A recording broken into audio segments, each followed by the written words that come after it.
അമ്മേ പരിശുദ്ധമേ, ദൈവമാതാവേ, കൃപാസനത്തിലൂടെ ഞങ്ങൾക്കും ഞങ്ങളുടെ ദേശത്തിനും അമ്മ മധ്യസ്ഥം തേടി തന്ന എല്ലാ അനുഗ്രഹങ്ങൾക്കും കൃപകൾക്കും ഞങ്ങളിപ്പോൾ ഹൃദയം നിറഞ്ഞ നന്ദി പറയുന്നു.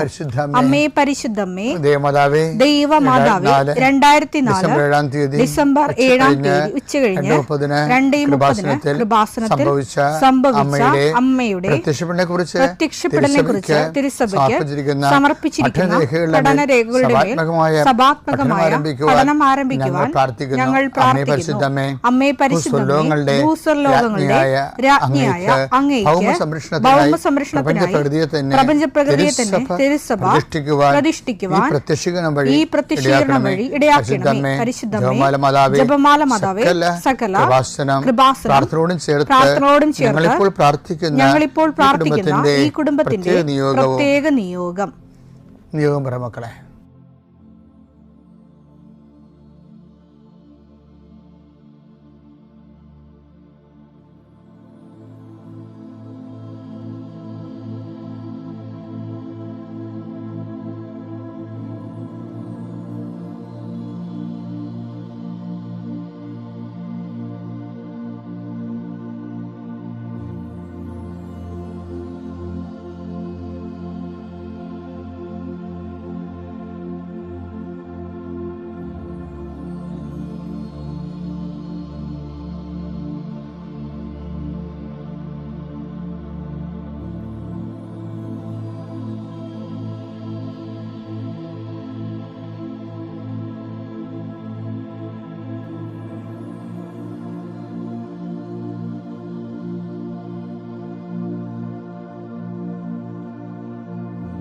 അമ്മയുടെ പ്രത്യക്ഷീകരണത്തിന്റെ ഈ അനുഗ്രഹവേളയിൽ ഞങ്ങൾക്ക് സാധിച്ചു തരുവാൻ കനിയണമേ.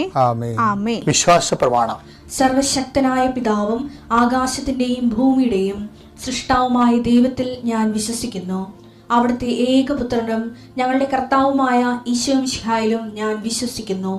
ഈ പുത്രൻ പരിശുദ്ധാത്മാവിനാൽ ഗർഭസ്ഥനായി കന്യകാമറിയത്തിൽ നിന്ന് പിറന്ന് പൊന്തിയോസ് പീലാത്തോസിന്റെ കാലത്ത് പീഡകൾ സഹിച്ച് കുരിശിൽ തറയ്ക്കപ്പെട്ട് മരിച്ച് അടക്കപ്പെട്ട് പാതാളങ്ങളിൽ ഇറങ്ങി മരിച്ചവരുടെ ഇടയിൽ നിന്ന് 3-ാം നാൾ ഉയർത്ത് സ്വർഗത്തിലേക്ക് എഴുന്നള്ളി സർവശക്തിയുള്ള പിതാവായ ദൈവത്തിന്റെ വലതുഭാഗത്തിരിക്കുന്നു.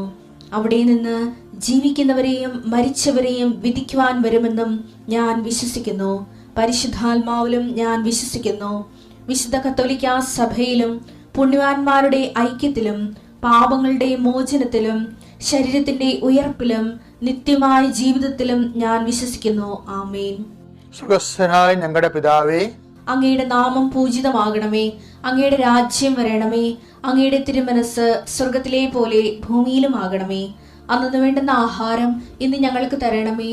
ഞങ്ങളോട് തെറ്റ് ചെയ്യുന്നവരോട് ഞങ്ങൾ ക്ഷമിക്കുന്നത് പോലെ ഞങ്ങളുടെ തെറ്റുകൾ ഞങ്ങളോടും ക്ഷമിക്കണമേ.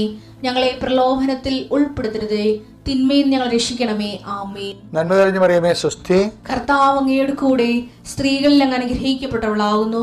അങ്ങയുടെ ഉദരത്തിൻ ഫലമായി ഈശോ അനുഗ്രഹിക്കപ്പെട്ടവനാകുന്നു.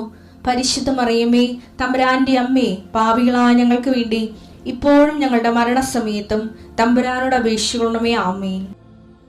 എന്റെ കർത്താവിന്റെ ഉന്നതമായ നാമത്തിൽ സഭയുടെ അധികാരത്തിൽ കുരിശിന്റെ അടയാളത്തിൽ ദൈവത്തിന്റെ ശക്തിയാൽ 39-40 വർഷം ഞാൻ അർപ്പിച്ച കൃപാനയുടെ യോഗ്യതയാൽ കൃപാസ്ഥാനത്താറെ ജീവനോടെ പ്രത്യക്ഷപ്പെട്ട പരിശുദ്ധ അമ്മയുടെ മാധ്യസ്ഥത്തിലെ ഞാൻ ഓരോ കുടുംബത്തെ ആശ്രയിച്ച് പ്രാർത്ഥിക്കുന്നു. ദൈവത്തിലെ നിന്റെ കയ്യിരിക്കുന്ന എല്ലാ വസ്തുക്കളുടെ പ്രമാണങ്ങൾ കയ്യിലുണ്ടെങ്കിൽ എടുക്കുക, സർട്ടിഫിക്കറ്റുകളുണ്ടെങ്കിൽ എടുക്കുക, എവിടെയെങ്കിലും കൊടുക്കാനുള്ള ആപ്ലിക്കേഷൻസ് ഉണ്ടെങ്കിൽ എടുക്കുക.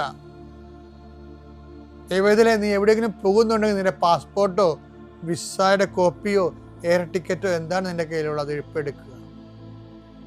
ദൈവത്തിലെ എവിടെയെങ്കിലും കൊടുക്കാനുള്ള ആപ്ലിക്കേഷൻസ് ഉണ്ടെങ്കിൽ അത് എടുക്കുക. കൃപാസന മാതാവിനെ കാണിച്ചുകൊണ്ട് പ്രാർത്ഥിക്കുക. ഞാനിപ്പോൾ നിന്നെ ആശ്രയിച്ച് പ്രാർത്ഥിക്കുക. കർത്താവേ, സിവിൽ പോയിന്റ് കുറഞ്ഞതിൻ്റെ പേര് ജോലി കിട്ടാത്തവരുണ്ട്, ജപ്തിയാകാൻ പോകുന്നവരുണ്ട്. ആ പത്രങ്ങളെല്ലാം രേഖകളെല്ലാം നിന്റെ നാമത്തിൽ ഞാൻ ആശീർവദിക്കാൻ പോവുകയാണ്. കർത്താവ്, രേഖകൾ കയ്യിലില്ല, പക്ഷെ മനസ്സിൽ ആ രേഖ ഓർത്ത് പ്രാർത്ഥിക്കുന്നുണ്ട്.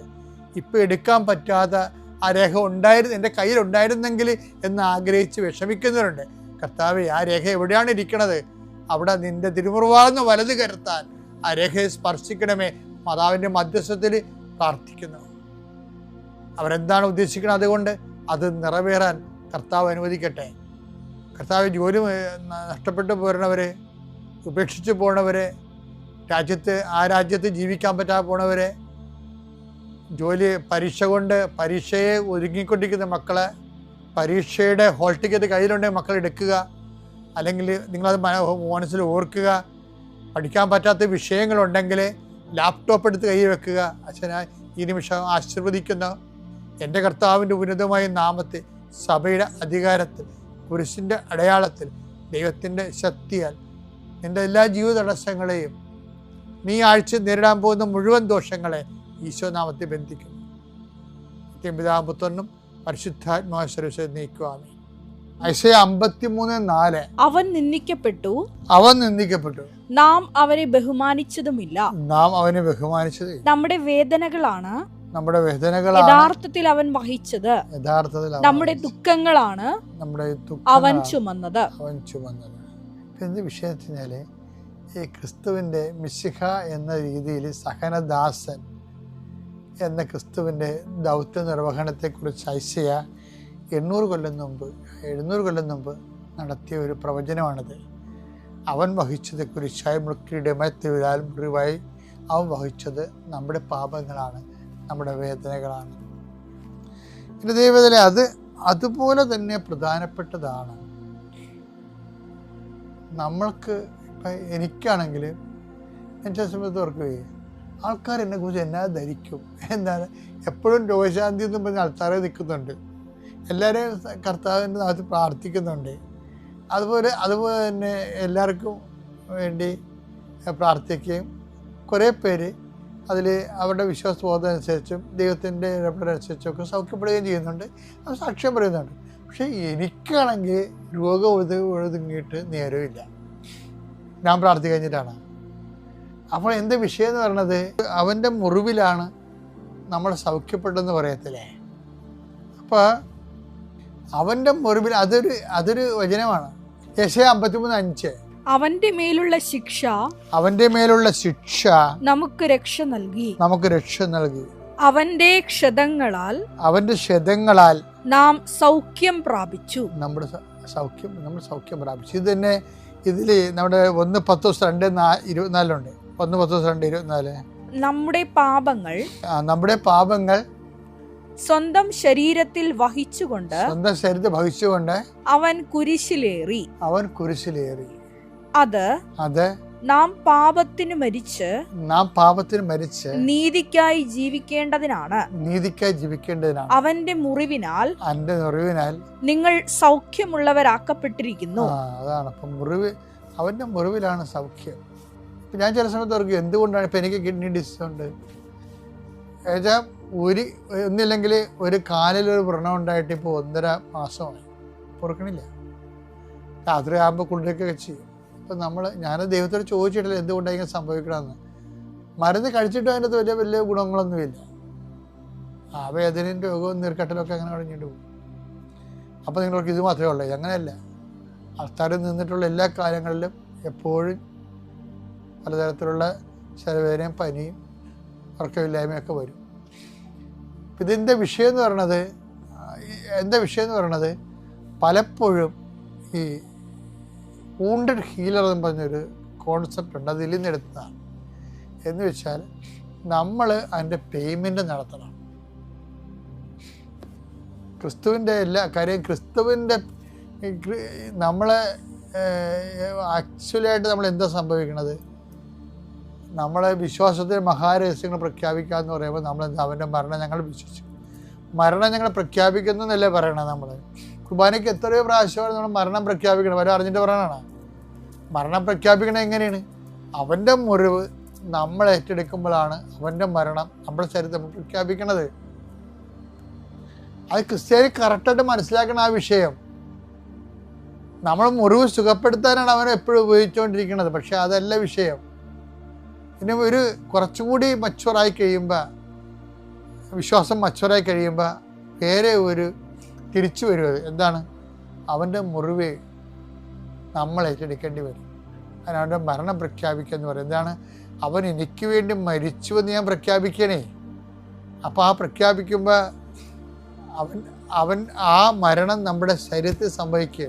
2:4 യേശുവിന്റെ ജീവൻ ഞങ്ങളുടെ ശരീരത്തിൽ പ്രത്യക്ഷമാകുന്നതിന് അവിടുത്തെ മരണം ഞങ്ങൾ എല്ലായ്പ്പോഴും ശരീരത്തിൽ സംവഹിക്കുന്നു. ഈ പൗലോസ് അപ്പോസ്തലന് ഗ്യാസ്ട്രിക് അൾസർ ആയിരുന്നു, കുടലിൽ പുണ്ണായിരുന്നു എന്നാണ് അദ്ദേഹത്തിന്റെ ജീവിതമാര് പറയണത്. അപ്പൊ അതിനെക്കുറിച്ച് അദ്ദേഹം പറയണത് എന്താണ്? ഞാൻ അദ്ദേഹത്തിന്റെ ക്രിസ്തുവിന്റെ മരണം സംവഹിക്കുന്നുവെന്ന്. അതാണ് വിഷയം. പീഡാനുഭവ കാലത്ത് കുറച്ച് വിവരമുള്ള ക്രൈസ്തവരാകാൻ നോക്കണം നമ്മളെ.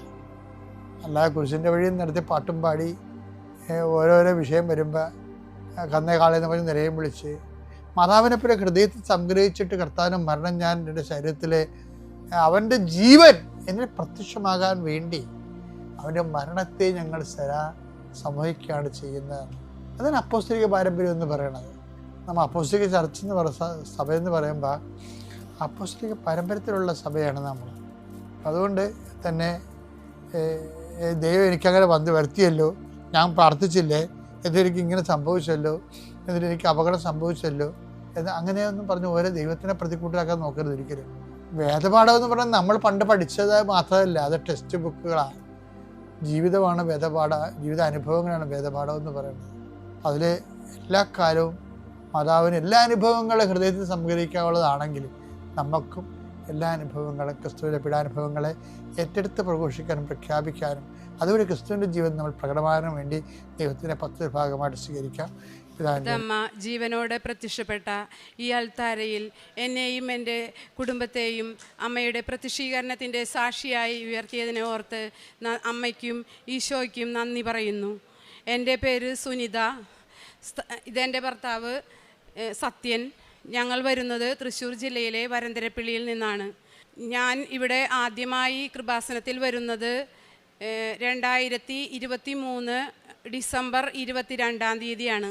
എനിക്ക് എൻ്റെ ഒരു സുഹൃത്ത് പത്രം തരികയും പിന്നെ സാക്ഷ്യങ്ങൾ ഫോണിലേക്ക് അയച്ചു തരികയുമാണ് ആദ്യം ചെയ്തത്.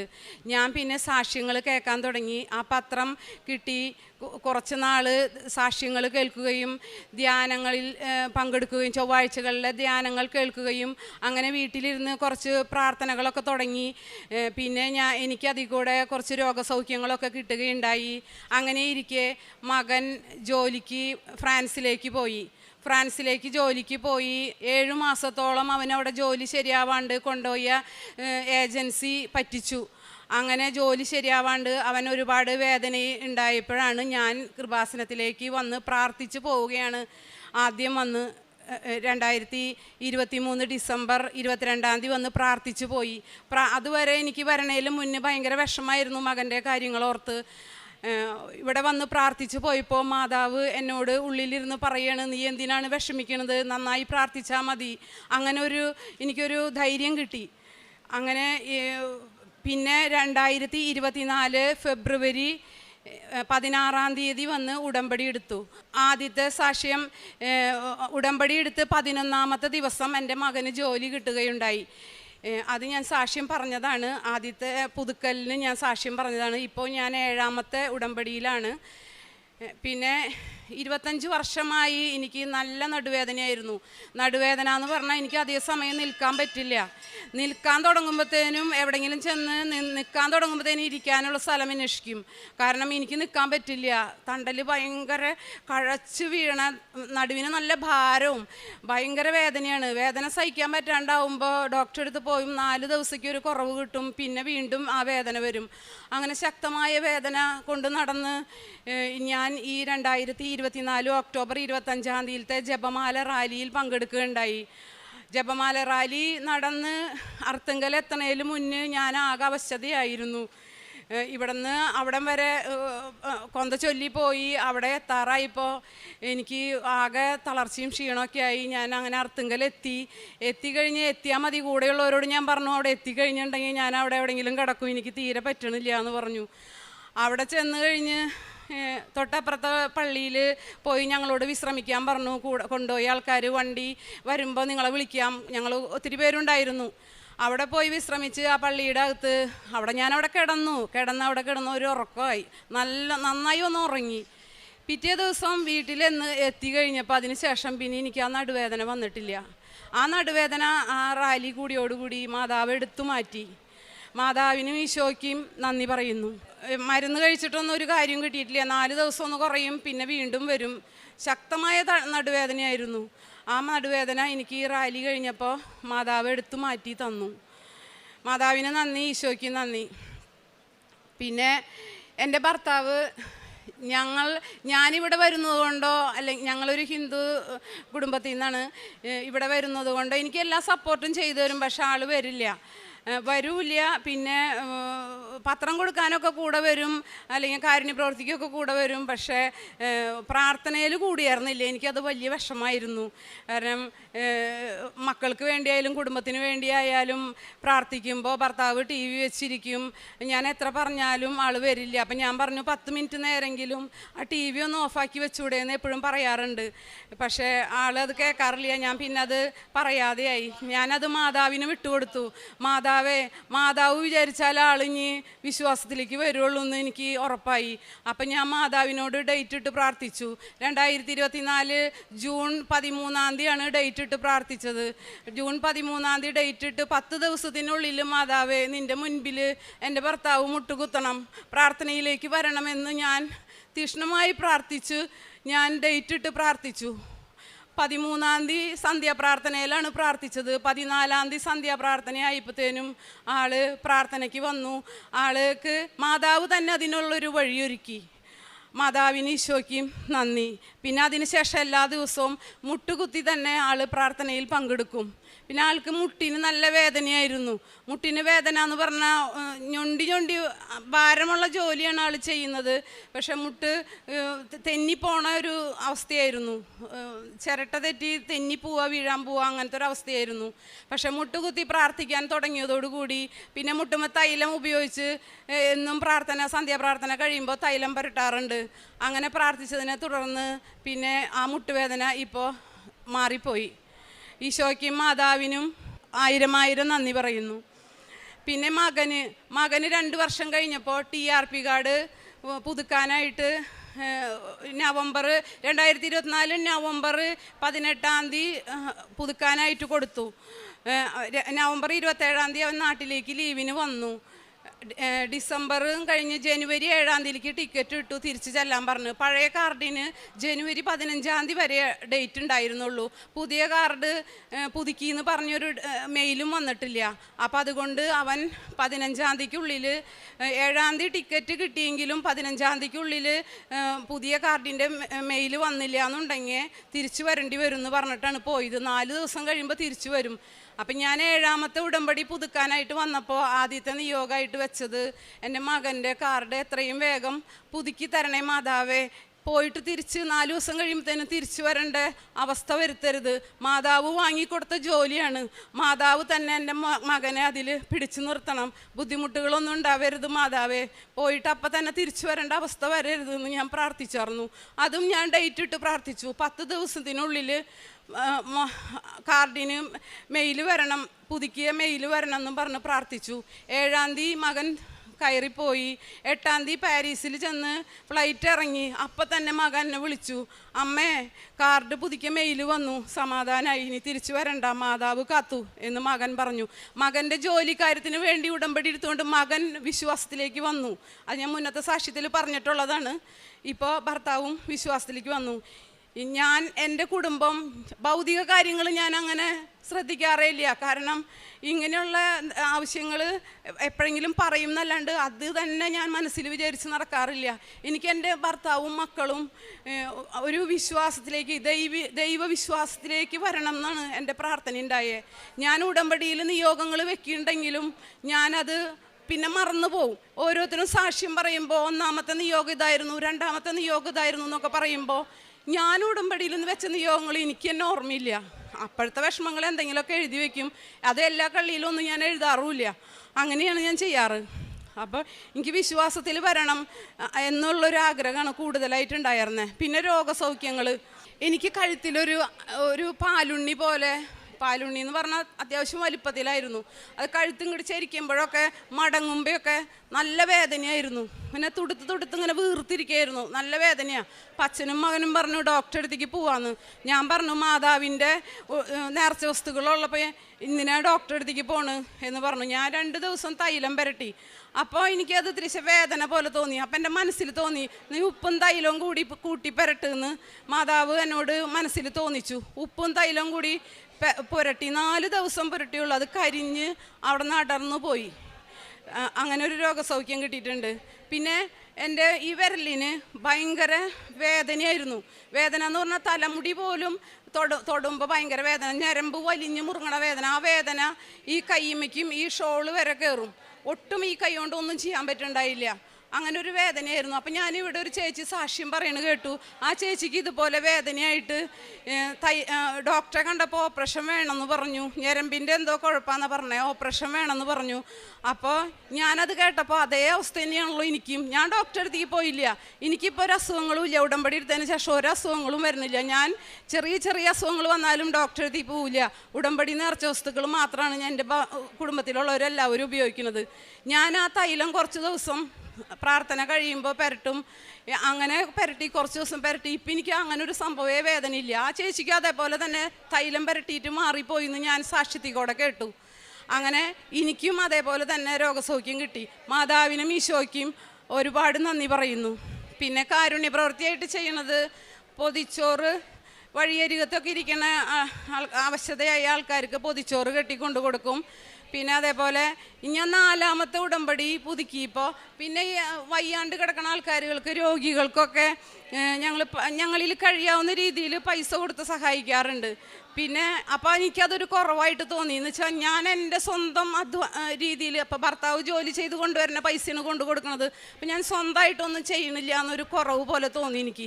4ാമത്തെ ഉടമ്പടി പുതുക്കി വന്നതിൻ്റെ പിറ്റേ ദിവസം ഞാൻ പകൽ കിടന്ന് ഉറങ്ങണ്. അപ്പം മാതാവ് സ്വപ്നത്തിൽ വന്ന് പറയാ, നീ രോഗികളെ പോയി കുളിപ്പിക്കണം എന്ന് സ്വപ്നത്തിൽ കൂടെ പറഞ്ഞു. അപ്പം എനിക്ക് എന്തായാലും അത് ചെയ്യാണ്ട് പറ്റില്ല എന്ന് എൻ്റെ മനസ്സിൽ ഭയങ്കര തോന്നലുണ്ടായി. അങ്ങനെ ഞങ്ങൾ കൃപാസനത്തിൽ ഉടമ്പടി എടുത്ത കുറച്ച് ആൾക്കാർ അവിടെ ഒരു ഗ്രൂപ്പ് ഉണ്ടാക്കിയിട്ടുണ്ട്. ആ ഗ്രൂപ്പിൽ എന്നെയും കൂടി ആഡ് ചെയ്ത് ഞങ്ങൾ അങ്ങനെ പീസ് ഹോം എന്ന് പറഞ്ഞ സ്ഥലത്ത് പോയി ശുശ്രൂഷ ചെയ്യുന്നു. അവിടെ രോഗികളെ കുളിപ്പിക്കുകയും അവർക്ക് വേണ്ട കാര്യങ്ങളൊക്കെ ചെയ്തു കൊടുക്കുന്നു. പിന്നെ പ്രേക്ഷിത പ്രവർത്തനം എല്ലാ മാസവും പത്രം വാങ്ങിക്കും. പത്രം വാങ്ങിച്ച് ആദ്യമൊക്കെ ഓട്ടോ സ്റ്റാൻഡിലും അവിടെ ഇവിടേക്കാണ് കൊടുത്തിരുന്നത്. പിന്നെ എനിക്ക് തോന്നി കൊടുത്ത ആൾക്കാർക്ക് തന്നെ കൊടുക്കുമ്പോൾ അതൊരു ഇതില്ല, അവർക്ക് അറിയാവുന്നതാണല്ലോ. അപ്പം അതുകൊണ്ട് നല്ല തിരക്കുള്ള ടൗണുകളിൽ ചെന്നിട്ട് നടന്ന് വരുന്ന രോഗികൾക്ക്, റോഡിൻ്റെ സൈഡിൽ കൂടെ നടന്ന് വരുന്ന ആൾക്കാരുകൾക്ക് പത്രം കൊടുക്കും. പിന്നെ എല്ലാ ചൊവ്വാഴ്ചയും ധ്യാനം കാണും, ധ്യാനം ഷെയർ ചെയ്യും, സ്റ്റാറ്റസ് ഇടും.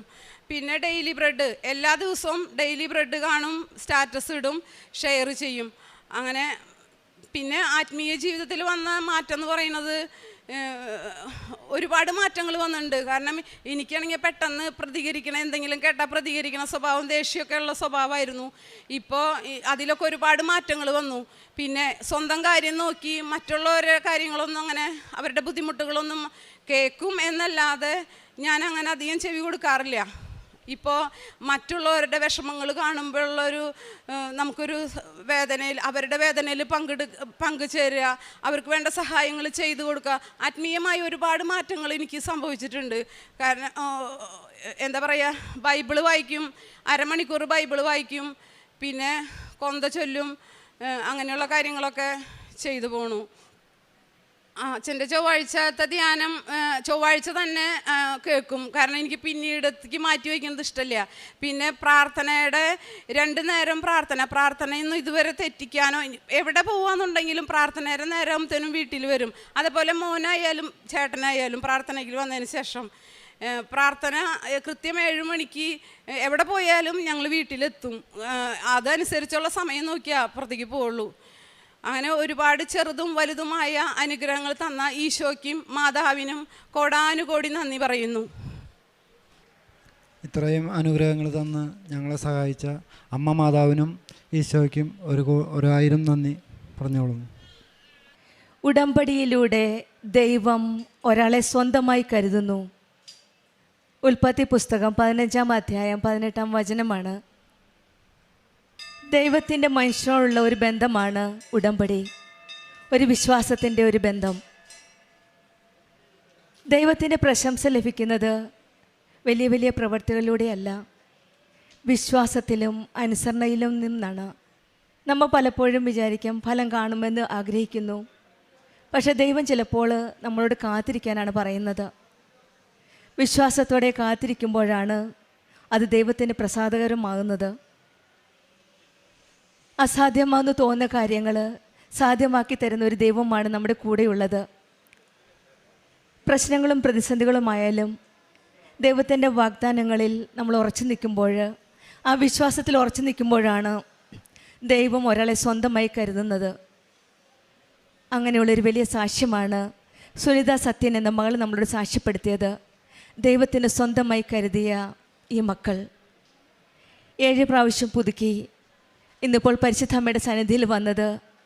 ഈ മകൾ വീണ്ടും വീണ്ടും ആവർത്തിച്ചെന്നോട് പറഞ്ഞത്, ഭൗതിക കാര്യങ്ങളെക്കാളും ഞാൻ കൂടുതൽ പ്രാർത്ഥിച്ചത് എൻ്റെ ഭർത്താവും എൻ്റെ മക്കളും വിശ്വാസത്തിൽ വരണമെന്നാണ്.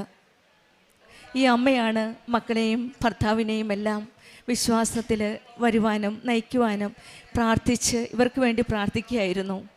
നമ്മുടെ കുടുംബങ്ങളിലും നമ്മുടെ മക്കളെയും വിശ്വാസത്തിൽ വളർത്തുവാൻ നമുക്ക് ശ്രമിക്കാം. ഇനിയും മുന്നോട്ട് ഉടമ്പടി ജീവിതം നയിക്കുമ്പോൾ ഈ മക്കൾ നമ്മൾ പറഞ്ഞതുപോലെ തന്നെ ഭൗതിക കാര്യങ്ങളിൽ നിന്നെല്ലാം വിട്ട് എല്ലാം ഈശോയ്ക്ക് വിട്ടുകൊടുക്കാം. നമുക്ക് കൂടുതലും ആത്മീയതയിലേക്ക് വളരുവാനും ഈശോയെ അമ്മയും കൂടുതൽ സ്നേഹിക്കുവാനും നമ്മൾക്കും ശ്രമിക്കാം. ഉടമ്പടിയിലൂടെ ദൈവം ഒരാളെ സ്വന്തമായി കരുതുമ്പോൾ നമ്മൾ സ്വന്തമായി കരുതാനായിട്ട് അതിന് മാത്രം ദൈവത്തിൻ്റെ പ്രശംസ ലഭിക്കാൻ തക്കവിധം പ്രവർത്തിക്കണമെന്നാണ് റോമൻസ് 2-9-ാം അധ്യായം 9-ാം വചനം പറയുന്നത്. ദൈവത്തിൻ്റെ പ്രശംസ ലഭിക്കാൻ തക്കവിധം പ്രവർത്തിക്കുക എന്നാണ്. നമ്മുടെ ജീവിതത്തിലും ദൈവത്തിൻ്റെ പ്രശംസ ലഭിക്കാൻ തക്കവിധം നമ്മുടെ ഉടമ്പടി ജീവിതം ആത്മാർത്ഥതയോടെ വിശ്വാസത്തിലുപരി വിശ്വസ്തയോടെ മുന്നോട്ട് നയിക്കുവാൻ നമുക്ക് സാധിക്കട്ടെ എന്ന് പ്രാർത്ഥിക്കാം. പരിശുദ്ധ അമ്മയുടെ മാധ്യസ്ഥതയിൽ ദൈവവാഗ്ദാനത്തിൽ വിശ്വസിച്ച് ക്ഷമയോടെ നമ്മൾക്ക് ഉടമ്പടി ജീവിതം മുന്നോട്ട് നയിക്കാം. സുനിത സത്യനും കുടുംബത്തിന് ലഭിച്ച എല്ലാ അനുഗ്രഹങ്ങൾക്കും നമുക്ക് കരങ്ങളടിച്ച് ദൈവത്തെ മഹത്വപ്പെടുത്താം. 10:32 മനുഷ്യരുടെ മുന്നിൽ എന്നെ ഏറ്റുപറയുന്നവനെ എൻ്റെ സ്വർഗ്ഗസ്നായ പിതാവിൻ്റെ മുമ്പിൽ ഞാനും ഏറ്റുപറയും. എൻ്റെ പേര് എല്ല, ഞങ്ങൾ ഇതെൻ്റെ പപ്പയാണ്, ഇതെൻ്റെ അമ്മയാണ്. ഞങ്ങൾ മൂവാറ്റുപുഴയിൽ നിന്നാണ് വരുന്നത്. ഞങ്ങൾ യാക്കോബായ സഭയിൽ അംഗങ്ങളാണ്. ഞാൻ അമ്മ ജീവനോട് പ്രത്യക്ഷപ്പെട്ട ഈ അൾത്താരയിൽ നിന്നുകൊണ്ട് എൻ്റെ കുടുംബത്തോടു കൂടി എനിക്ക് സാക്ഷ്യം പറയാൻ ഭാഗ്യം തന്നതിൽ അമ്മയ്ക്കും ഈശോയ്ക്കും കോടാനുകൂടി നന്ദി. എൻ്റെ അമ്മ 2022 തൊട്ട് ഉടമ്പടിയിലാണ്. അമ്മയുടെ ഉടമ്പടിയിൽ ഉടമ്പടി പ്രാർത്ഥനയിലും പ്രേക്ഷിത പ്രവർത്തനത്തിലും ഞാനും പങ്കാളിയായിരുന്നു.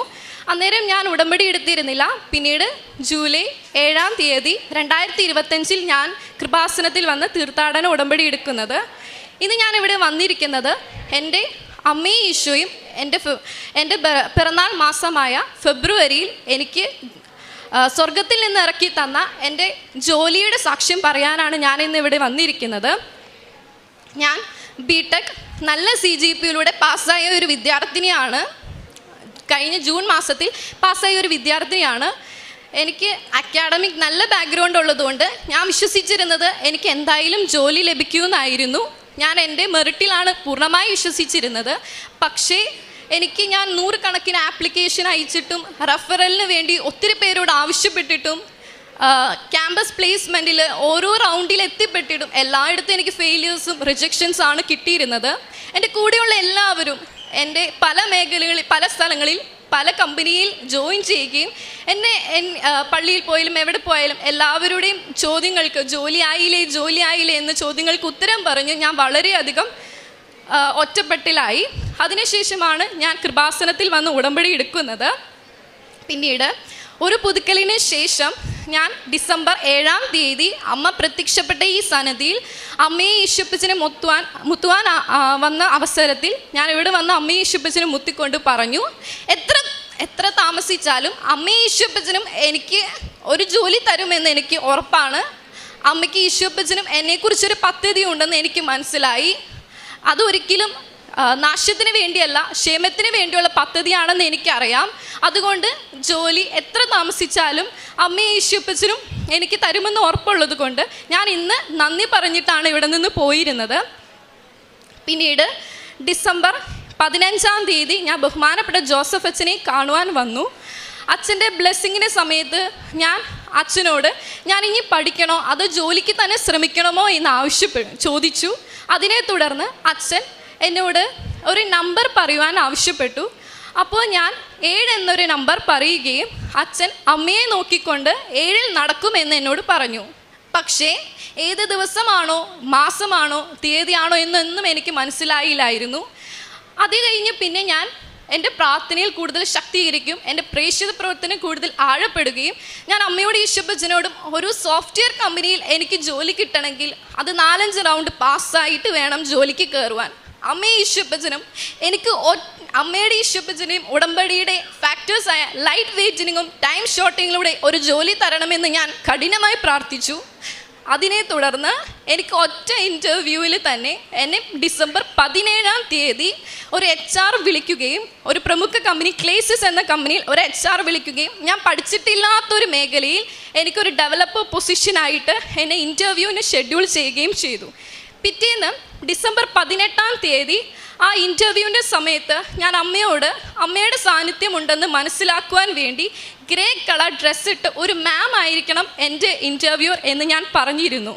അതിൻ പ്രകാരം അമ്മ പ്രത്യക്ഷപ്പെട്ട സമയമായ 2:30-ക്ക് തന്നെ എൻ്റെ ഇൻ്റർവ്യൂ നടക്കുകയും ആ സമയത്ത് എൻ്റെ ഇൻ്റർവ്യൂർ ഒരു മാമും അതേപോലെ തന്നെ ഞാൻ ആവശ്യപ്പെട്ടതുപോലെ എൻ്റെ ഇൻ്റർവ്യൂർ ഗ്രേ ഡ്രസ് ഇട്ടാണ് അന്ന് വരുന്നത്. എൻ്റെ ഇൻ്റർവ്യൂവിൻ്റെ സമയത്ത് ഞാൻ ഉടമ്പടി വസ്തുക്കളായ ഉപ്പ് മേശയുടെ അടിയിൽ ഇടുകയും വിശ്വാസ പ്രമാണം ചൊല്ലി തൈലം പൂശുകയും ലാപ്ടോപ്പിലും എൻ്റെ നാവിൽ പൂശുകയും 2 തിരി നീലയും പച്ചത്തിരിയും കത്തിച്ചിട്ടാണ് ഞാൻ ഇൻ്റർവ്യൂ അറ്റൻഡ് ചെയ്തത്. എനിക്ക് ഇൻ്റർവ്യൂ അത്ര സുഖകരമല്ലായിരുന്നു. എനിക്കറിയില്ലാത്തൊരു ഒരുപാട് പോർഷനിൽ നിന്ന് എന്നോട് ചോദ്യം ചോദിച്ചു. പക്ഷേ ഞാൻ എൻ്റെ ഇൻ്റർവ്യൂ പൂർണ്ണമായി എൻ്റെ അമ്മയ്ക്കും ഈശോയ്ക്കും ഞാൻ സമർപ്പിച്ചു. പിന്നീട് ജനുവരി 13-ാം തീയതി ചൊവ്വാഴ്ച എന്നെ ആ കമ്പനിയിൽ നിന്ന് HR വീണ്ടും വിളിച്ചു. ഞാൻ 1 മാസത്തെ ട്രെയിനിങ്ങിലേക്ക് ഞാൻ സെലക്റ്റായി എന്നും ആ ട്രെയിനിങ് സമയത്ത് എൻ്റെ പെർഫോമൻസ് അസസ് ചെയ്തിട്ടാണ് എന്നെ പെർമനൻറ്റ് എംപ്ലോയി ആയി എടുക്കുമോ ഇല്ലേ എന്ന് തീരുമാനിക്കൂ എന്ന് പറയുകയും ചെയ്തു. അതിനെ തുടർന്ന് എൻ്റെ ട്രെയിനിങ് ആരംഭിച്ചു. ആ സമയത്ത് എൻ്റെ കൂടെ ഒരു ഫ്രണ്ടും ഒരു കമ്പനിയിലേക്ക് സെലക്ട് ആയിരുന്നു. പക്ഷേ എൻ്റെ ഫ്രണ്ടും ഞാനും വേറെ ടീമിലായിരുന്നു. എൻ്റെ ടീമിൽ ഞാൻ ഒറ്റയ്ക്കായിരുന്നു. ഫ്രണ്ട് ടീമിൽ ഒത്തിരി പേരുണ്ടായിരുന്നു. എനിക്ക് ആരോടും ഒരു ഡൗട്ട് ചോദിക്കാൻ, എനിക്ക് പഠിച്ചിട്ടില്ലാത്ത മേഖലയായിട്ട് ഒരു കാര്യം എനിക്ക് അറിയില്ലായിരുന്നു. അന്നേരം എൻ്റെ ടീം ലീഡ് കുറച്ച് സ്ട്രിക്റ്റ് ആയിരുന്നു. എനിക്ക് ആ ടീം ലീഡ് ഒന്നും ചോദിക്കാൻ പറ്റാതെ, ടാസ്ക് ഒന്നും കംപ്ലീറ്റ് ചെയ്യാൻ പറ്റാതെ, പ്രൊജക്റ്റ് ഒന്നും പൂർത്തീകരിക്കാൻ പറ്റാതെ ഞാൻ വളരെയധികം ഒറ്റപ്പെട്ടു. ആ സമയത്ത് എനിക്ക് ആ ജോലി ഒട്ടും ഇഷ്ടപ്പെടുന്നില്ല. ഞാൻ അന്നേരം എൻ്റെ അമ്മയോടും ഈശോയോടും പറഞ്ഞു, നിങ്ങളുടെ 2 പേരുടെ ഹിതം എന്നിൽ ഭവിച്ചുകൊണ്ട് അമ്മയ്ക്ക് ഈശോപ്പന് ഈ ജോലി ഇഷ്ടമാണ്, ഇതാണ് എൻ്റെ ജോലിയെങ്കിൽ ഇത് നല്ലതാണ് എന്ന് എനിക്ക് ഉറപ്പാണ്. അമ്മയെ പരിശുദ്ധ അമ്മയെ എനിക്ക് ഈ ടീം ലീഡ് കുറച്ചും കൂടി സോഫ്റ്റായി പെരുമാറും, എന്നെ കുറച്ചും കൂടി അമ്മയെ ഈശോപ്പച്ചും എനിക്ക് കുറച്ചും കൂടി അത് മനസ്സിലാക്കി തരണമേ എന്ന് ഞാൻ പ്രാർത്ഥിച്ചു. അതിനെ തുടർന്ന് എൻ്റെ 1 ആഴ്ചയ്ക്ക് ശേഷം എൻ്റെ ടീം ലീഡ് കുറച്ചും കൂടി സോഫ്റ്റായി നല്ലപോലെ കമ്പനിയായി എന്നെ എല്ലാ കാര്യങ്ങളും പഠിപ്പിച്ച് തന്ന് എന്നെ അനുഗ്രഹിച്ചു. അതിനുശേഷം എൻ്റെ ട്രെയിനിങ് കഴിഞ്ഞു. പിന്നീട് ഫെബ്രുവരി 26-ാം തീയതി അച്ഛനെ ഡെയിലി ബ്രെഡ് കാണുന്ന സമയത്ത് അച്ഛൻ പറഞ്ഞു, ഈശോ 7 എന്നൊരു ഗോൾഡൻ ലെറ്ററിൽ കാണിക്കുന്നതായി പറഞ്ഞു. അത് കഴിഞ്ഞ് പിന്നീട് ഫെബ്രുവരി 27-ാം തീയതി എനിക്ക് മെയിലിൽ എൻ്റെ ഓഫർ ലെറ്റർ വരികയും അച്ഛൻ പറഞ്ഞ് 26-ന് ശേഷമുള്ള 7-ാം ദിവസമായ മാർച്ച് 4-ാം തീയതി എനിക്ക് കമ്പനിയിൽ ജോയിൻ ചെയ്യാൻ, സോഫ്റ്റ്വെയർ എഞ്ചിനീയറായി ജോയിൻ ചെയ്യാൻ പറഞ്ഞുകൊണ്ട് മെയിൽ വരികയും ചെയ്തു. കമ്പനിയിൽ ഒരു നിയമം ഉണ്ടായിരുന്നു, ഫ്രഷേഴ്സിന് 1 LPA കൂടുതൽ ആർക്കും കൊടുക്കരുത് എന്നൊരു നിയമം ഉണ്ടായിരുന്നു. അത് അറിഞ്ഞേ പിന്നെ ഞാൻ അമ്മയോടും ഈശോപ്പച്ചനും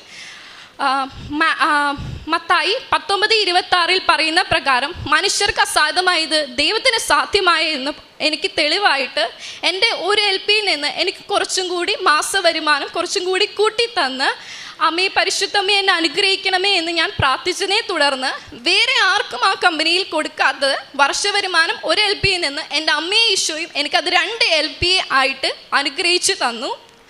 അങ്ങനെ ഞാൻ നാളെ മാർച്ച് 4-ാം തീയതി കമ്പനിയിൽ ജോയിൻ ചെയ്യാൻ പോവുകയാണ്.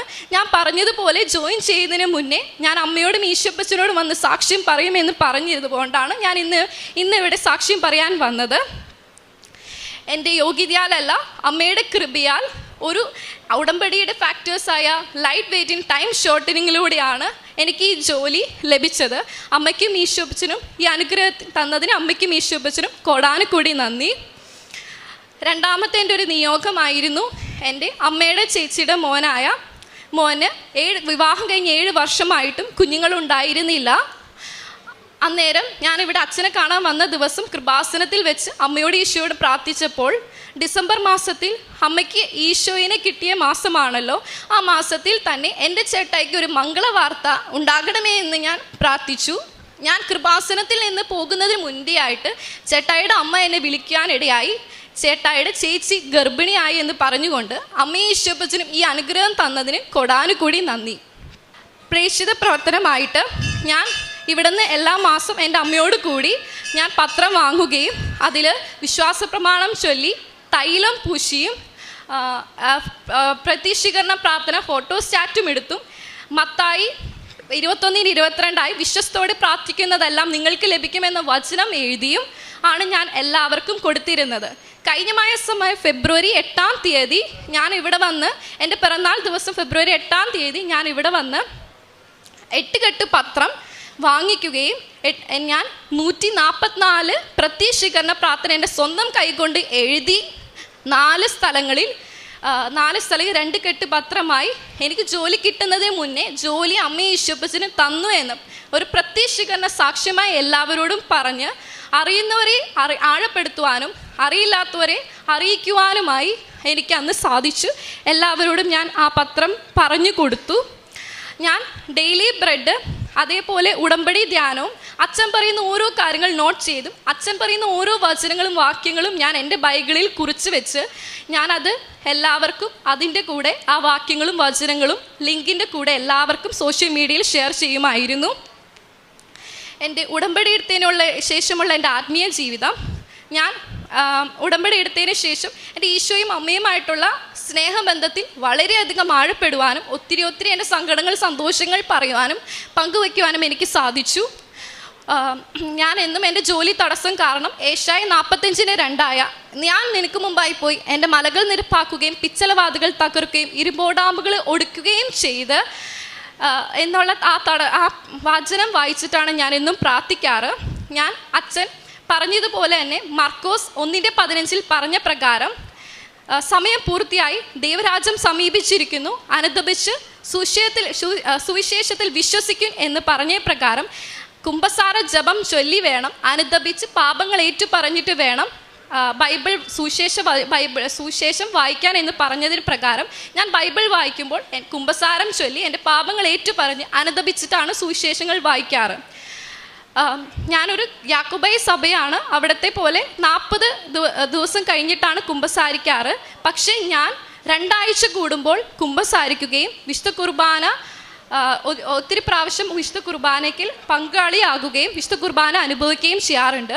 ഞാൻ രാവിലെ 5:30-ക്കും ഉച്ചയ്ക്ക് അമ്മ പ്രത്യക്ഷപ്പെട്ട സമയമായ 2:30-ക്കും വൈകുന്നേരം എൻ്റെ കുടുംബത്തോടു കൂടിയും ജപമാലയും ചൊല്ലി ഞാൻ പ്രാർത്ഥിക്കാറുണ്ട്.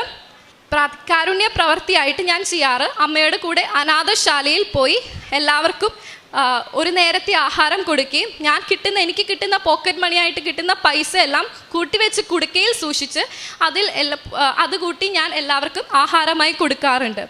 അമ്മയെ ഈശോപ്പച്ചൻ നിന്ന ഈ അനുഗ്രഹത്തിന് കൊടാനുകൂടി നന്ദി പറഞ്ഞുകൊണ്ട് ഞാൻ എൻ്റെ സാക്ഷ്യം നിർത്തുന്നു. എൻ്റെ വചനങ്ങൾ ശ്രവിക്കുകയും അവ അനുസരിക്കുകയും ചെയ്യുന്നവൻ പാറമേൽ ഭവനം പണിത വിവേകമതിയായ മനുഷ്യന് തുല്യനാണ്. മത്തായിയുടെ സുവിശേഷം 7-ാം അധ്യായം 24-ാം വചനമാണ്. ദൈവവചനം അനുസരിക്കുന്ന ഏത് വ്യക്തിയും പാറമേൽ പണിത ബുദ്ധിമാനായ മനുഷ്യനാണ്. വചനമനുസരിച്ച് നടപ്പാക്കുന്ന വ്യക്തികൾ പാറമേൽ പണിത വീട് പോലെയാണ്. കാറ്റും മഴയും പ്രളയവും വന്നാലും ആ വീട് തകരില്ല. മനുഷ്യ ജീവിതത്തിൻ്റെ അടിസ്ഥാനം പണമാണെങ്കിൽ പ്രശ്നം വരുമ്പോൾ നമ്മൾ തളർന്നു പോകും. മനുഷ്യബന്ധങ്ങളാണ് അടിസ്ഥാനമെങ്കിൽ നമുക്ക് നിരാശപ്പെടാം. പക്ഷെങ്കിൽ ദൈവവചനത്തിൽ അടിസ്ഥാനമായ ഒരു നല്ല ഒരു ഉടമ്പടി ജീവിതമാണെങ്കിൽ ഏത് പ്രതിസന്ധികളിലും തരണം ചെയ്യാനും നിലനിൽക്കാനുമുള്ള ഒരു ധൈര്യമാണ് ഉടമ്പടി മക്കളുടെ ജീവിതത്തിൽ നാം കാണുന്നത്. ഈ കൊച്ചുമകൾ എൽന തങ്കച്ചൻ ഉടമ്പടി ജീവിതത്തിലേക്ക് ചുവട് വെച്ച് വരുന്നതേ ഉള്ളൂ. എങ്കിലും നല്ലൊരു പാറമേൽ പണിത വിവേകമതിയായ ഒരു മനുഷ്യന് തുല്യമായ പോലെ ഒരു പാറമേലുള്ള ഒരു വിശ്വാസത്തിൻ്റെ ഒരു വലിയൊരു സാക്ഷ്യമാണ് നാം ഓരോരുത്തരും കേട്ടതിവിടെ. പരിശുദ്ധമ്മ പ്രത്യക്ഷപ്പെട്ട ഈ ആലയത്തിൽ പ്രത്യക്ഷീകരണത്തിൻ്റെ സാക്ഷിയായിട്ട് സാക്ഷ്യം പറയാഞ്ഞിട്ട് വേണം ഈ മകൾക്ക് ജോലിക്ക് കയറുവാൻ എന്നുള്ള ഒരു ഈശോയുടെ അമ്മയോട് പറഞ്ഞതിന് പ്രകാരം ഇന്ന് ഈ മകള് ഇവിടെ വരികയും പരിശുദ്ധ അമ്മയുടെ സാക്ഷിയായിട്ടാണ് നമ്മൾക്ക് വേണ്ടി ആ സാക്ഷ്യം പങ്കുവച്ചത്. പരിശുദ്ധ അമ്മയെ കൂടെയുള്ളപ്പോൾ, ഈശോയുടെ അമ്മയുടെ സാന്നിധ്യം കൂടെയുള്ളപ്പോൾ നമുക്കൊന്നും പേടിക്കേണ്ട, ഭയപ്പെടേണ്ട ആവശ്യമില്ല എന്നാണ്. ഇന്ന് ഈ മകള് സോഫ്റ്റ്വെയർ എഞ്ചിനീയറായിട്ടാണ് നാളെ ജോയിൻ ചെയ്യാൻ പോകുന്നത്. അത് ഈ മകൾ വീണ്ടും പറഞ്ഞത് ഇൻ്റർവ്യൂവിന് പോയപ്പോഴൊക്കെ എൻ്റെ മെറിറ്റ് അല്ല, എൻ്റെ ദൈവത്തിൻ്റെ കൃപയാണ്, not by merit but by grace എന്നാണ്. പിന്നെ 2 വർഷത്തോളം കാത്തിരുന്ന ജോലിയാണ് അത്. ടൈം ഷോർട്ടണിൻ്റെ അമ്മ, സമയ ചുരുക്കത്തിൻ്റെ അമ്മയാണ്. ആ ജോലി ഉടമ്പടി എടുത്ത ഉടനെ തന്നെ ഈ മകൾക്ക് നല്ലൊരു ജോലി നൽകി അനുഗ്രഹിക്കുകയും ചെയ്തത്. ഈശോയുടെയും അമ്മയുടെയും അനുഗ്രഹം കൂടെ ഉള്ളതുകൊണ്ട് ഉടമ്പടി മക്കൾക്കൊന്നും ഭയപ്പെടേണ്ട ആവശ്യമില്ല. ഉടമ്പടിയിൽ ഈ കൊച്ചുമക്കളുടെ ഓരോ സാക്ഷ്യങ്ങളിൽ വെളിപ്പെടുത്തുന്നത് അതുകൊണ്ടാണ്. പാറമേൽ പണിത ഒരു വലിയ ഭവനം പോലെ തന്നെയാണ് ഉടമ്പടി ജീവിതത്തിൽ നമ്മൾ പടുത്തുയർത്തുന്ന നമ്മുടെ ഭാവി ജീവിതം, നമ്മുടെ ഇന്നത്തെ ജീവിതം. പരിശുദ്ധ അമ്മ കാനായിലെ വിവാഹ വിരുന്നിൽ അവിടെ വെച്ച് അമ്മ പറയുന്ന സമയ ചുരുക്കത്തിൻ്റെ അമ്മയാണ്. അവർക്ക് കുടുംബത്തിൽ വീഞ്ഞില്ല എന്ന് പറഞ്ഞപ്പോൾ അമ്മയാണ് അവരെ സഹായിച്ചത്. പരിശുദ്ധ അമ്മ ഇന്നും നമ്മുടെ കൂടെയുണ്ട്, ഉടമ്പടി മക്കളുടെ കൂടെ. നമ്മുടെ ഓരോ കാര്യങ്ങൾ ഏറ്റെടുക്കുവാനും പരീക്ഷയിലുള്ള ഭയങ്ങളും ഇൻ്റർവ്യൂവിലുള്ള ഭയങ്ങളും ജോലിയില്ലായ്മയിലുള്ള ബുദ്ധിമുട്ടുകളും എല്ലാം ഏറ്റെടുക്കാനായിട്ട് ഈശോയും അമ്മയും നമ്മുടെ കൂടെയുണ്ട്. നമ്മുടെ വിശ്വാസത്തിൽ, നമ്മുടെ വചനത്തിൽ നമുക്ക് ഉറച്ചു നിൽക്കാം. എൻ്റെ ഈ വചനങ്ങൾ ശ്രവിക്കുകയും അവ അനുസരിക്കുകയും ചെയ്യുന്നവൻ പാറമേൽ ഭവനം പണിത വിവേകമതിയ മനുഷ്യനെ പോലെ പറഞ്ഞതുപോലെ നമ്മുടെ ജീവിതവും ഉടമ്പടി എന്ന ഈ വലിയ പദ്ധതിയിൽ ഉറച്ച് വിശ്വസിച്ച് വിശ്വസ്തയോടെ നമ്മുടെ ഉടമ്പടി ജീവിതം നമുക്ക് മുന്നോട്ട് നയിക്കാം. നമ്മുടെ ജീവിതവും പാറമേൽ പണിത ഭവനം പോലെ ആകട്ടെ എന്ന് നമുക്ക് പ്രാർത്ഥിക്കാം. എല്ലാ തങ്കച്ചനും കുടുംബത്തിനും ഈ മകൾ വീണ്ടും ഒരു കാര്യം പറഞ്ഞത് പ്രേക്ഷിത പ്രവർത്തനമാണ്. വചനം എഴുതി 144 പേപ്പറിൽ വചനം എഴുതി മറ്റുള്ളവർക്ക് പ്രത്യക്ഷീകരണ പ്രാർത്ഥനയുടെ കോപ്പി കൊടുത്തു മറ്റുള്ളവർക്ക് പങ്കുവെച്ചു എന്നാണ്. അതാണ് നമ്മൾ വിശേഷവിധിയായിട്ട് ദൈവമെല്ലാം നമുക്ക് തരുന്നുണ്ട്. നമ്മളെന്താണ് ഈശോയ്ക്ക് കൊടുക്കുന്നതെന്നാണ് നമ്മുടെ ചോദ്യം. അച്ഛൻ പലപ്പോഴും ജോസഫ് അച്ഛൻ നമ്മളോട് ചോദിക്കാറുണ്ട്, നമുക്കെല്ലാം തരുന്നുണ്ട് ദൈവം, പക്ഷെ നമ്മൾ എന്താണ് കൊടുക്കുന്നത്, നമ്മൾ വിശേഷവതിയായിട്ട് എന്താ ചെയ്യുന്നതെന്ന്. ഈ മകൾ പറഞ്ഞതുപോലെ 144 പേപ്പറിൽ വചനം എഴുതി പ്രത്യക്ഷീകരണ പ്രാർത്ഥനയുടെ കോപ്പിയും സ്വന്തം കൈയക്ഷരം കൊണ്ട് എഴുതിയാണ് മറ്റുള്ളവർക്ക് പങ്കുവയ്ക്കുന്നത്.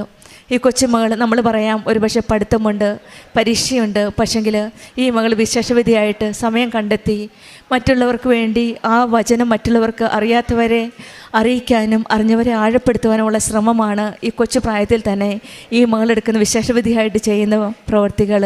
സുവിശേഷ പ്രഘോഷണം നമ്മുടെ ജീവിതത്തിൽ കൂടുതലും ദൈവത്തെ അറിയാനും നമ്മൾ അനുഭവിച്ച ആ അനുഭവം മറ്റുള്ളവർക്ക് പങ്കുവെക്കാനും നമുക്ക് സാധിക്കട്ടെ എന്ന് പ്രാർത്ഥിക്കാം.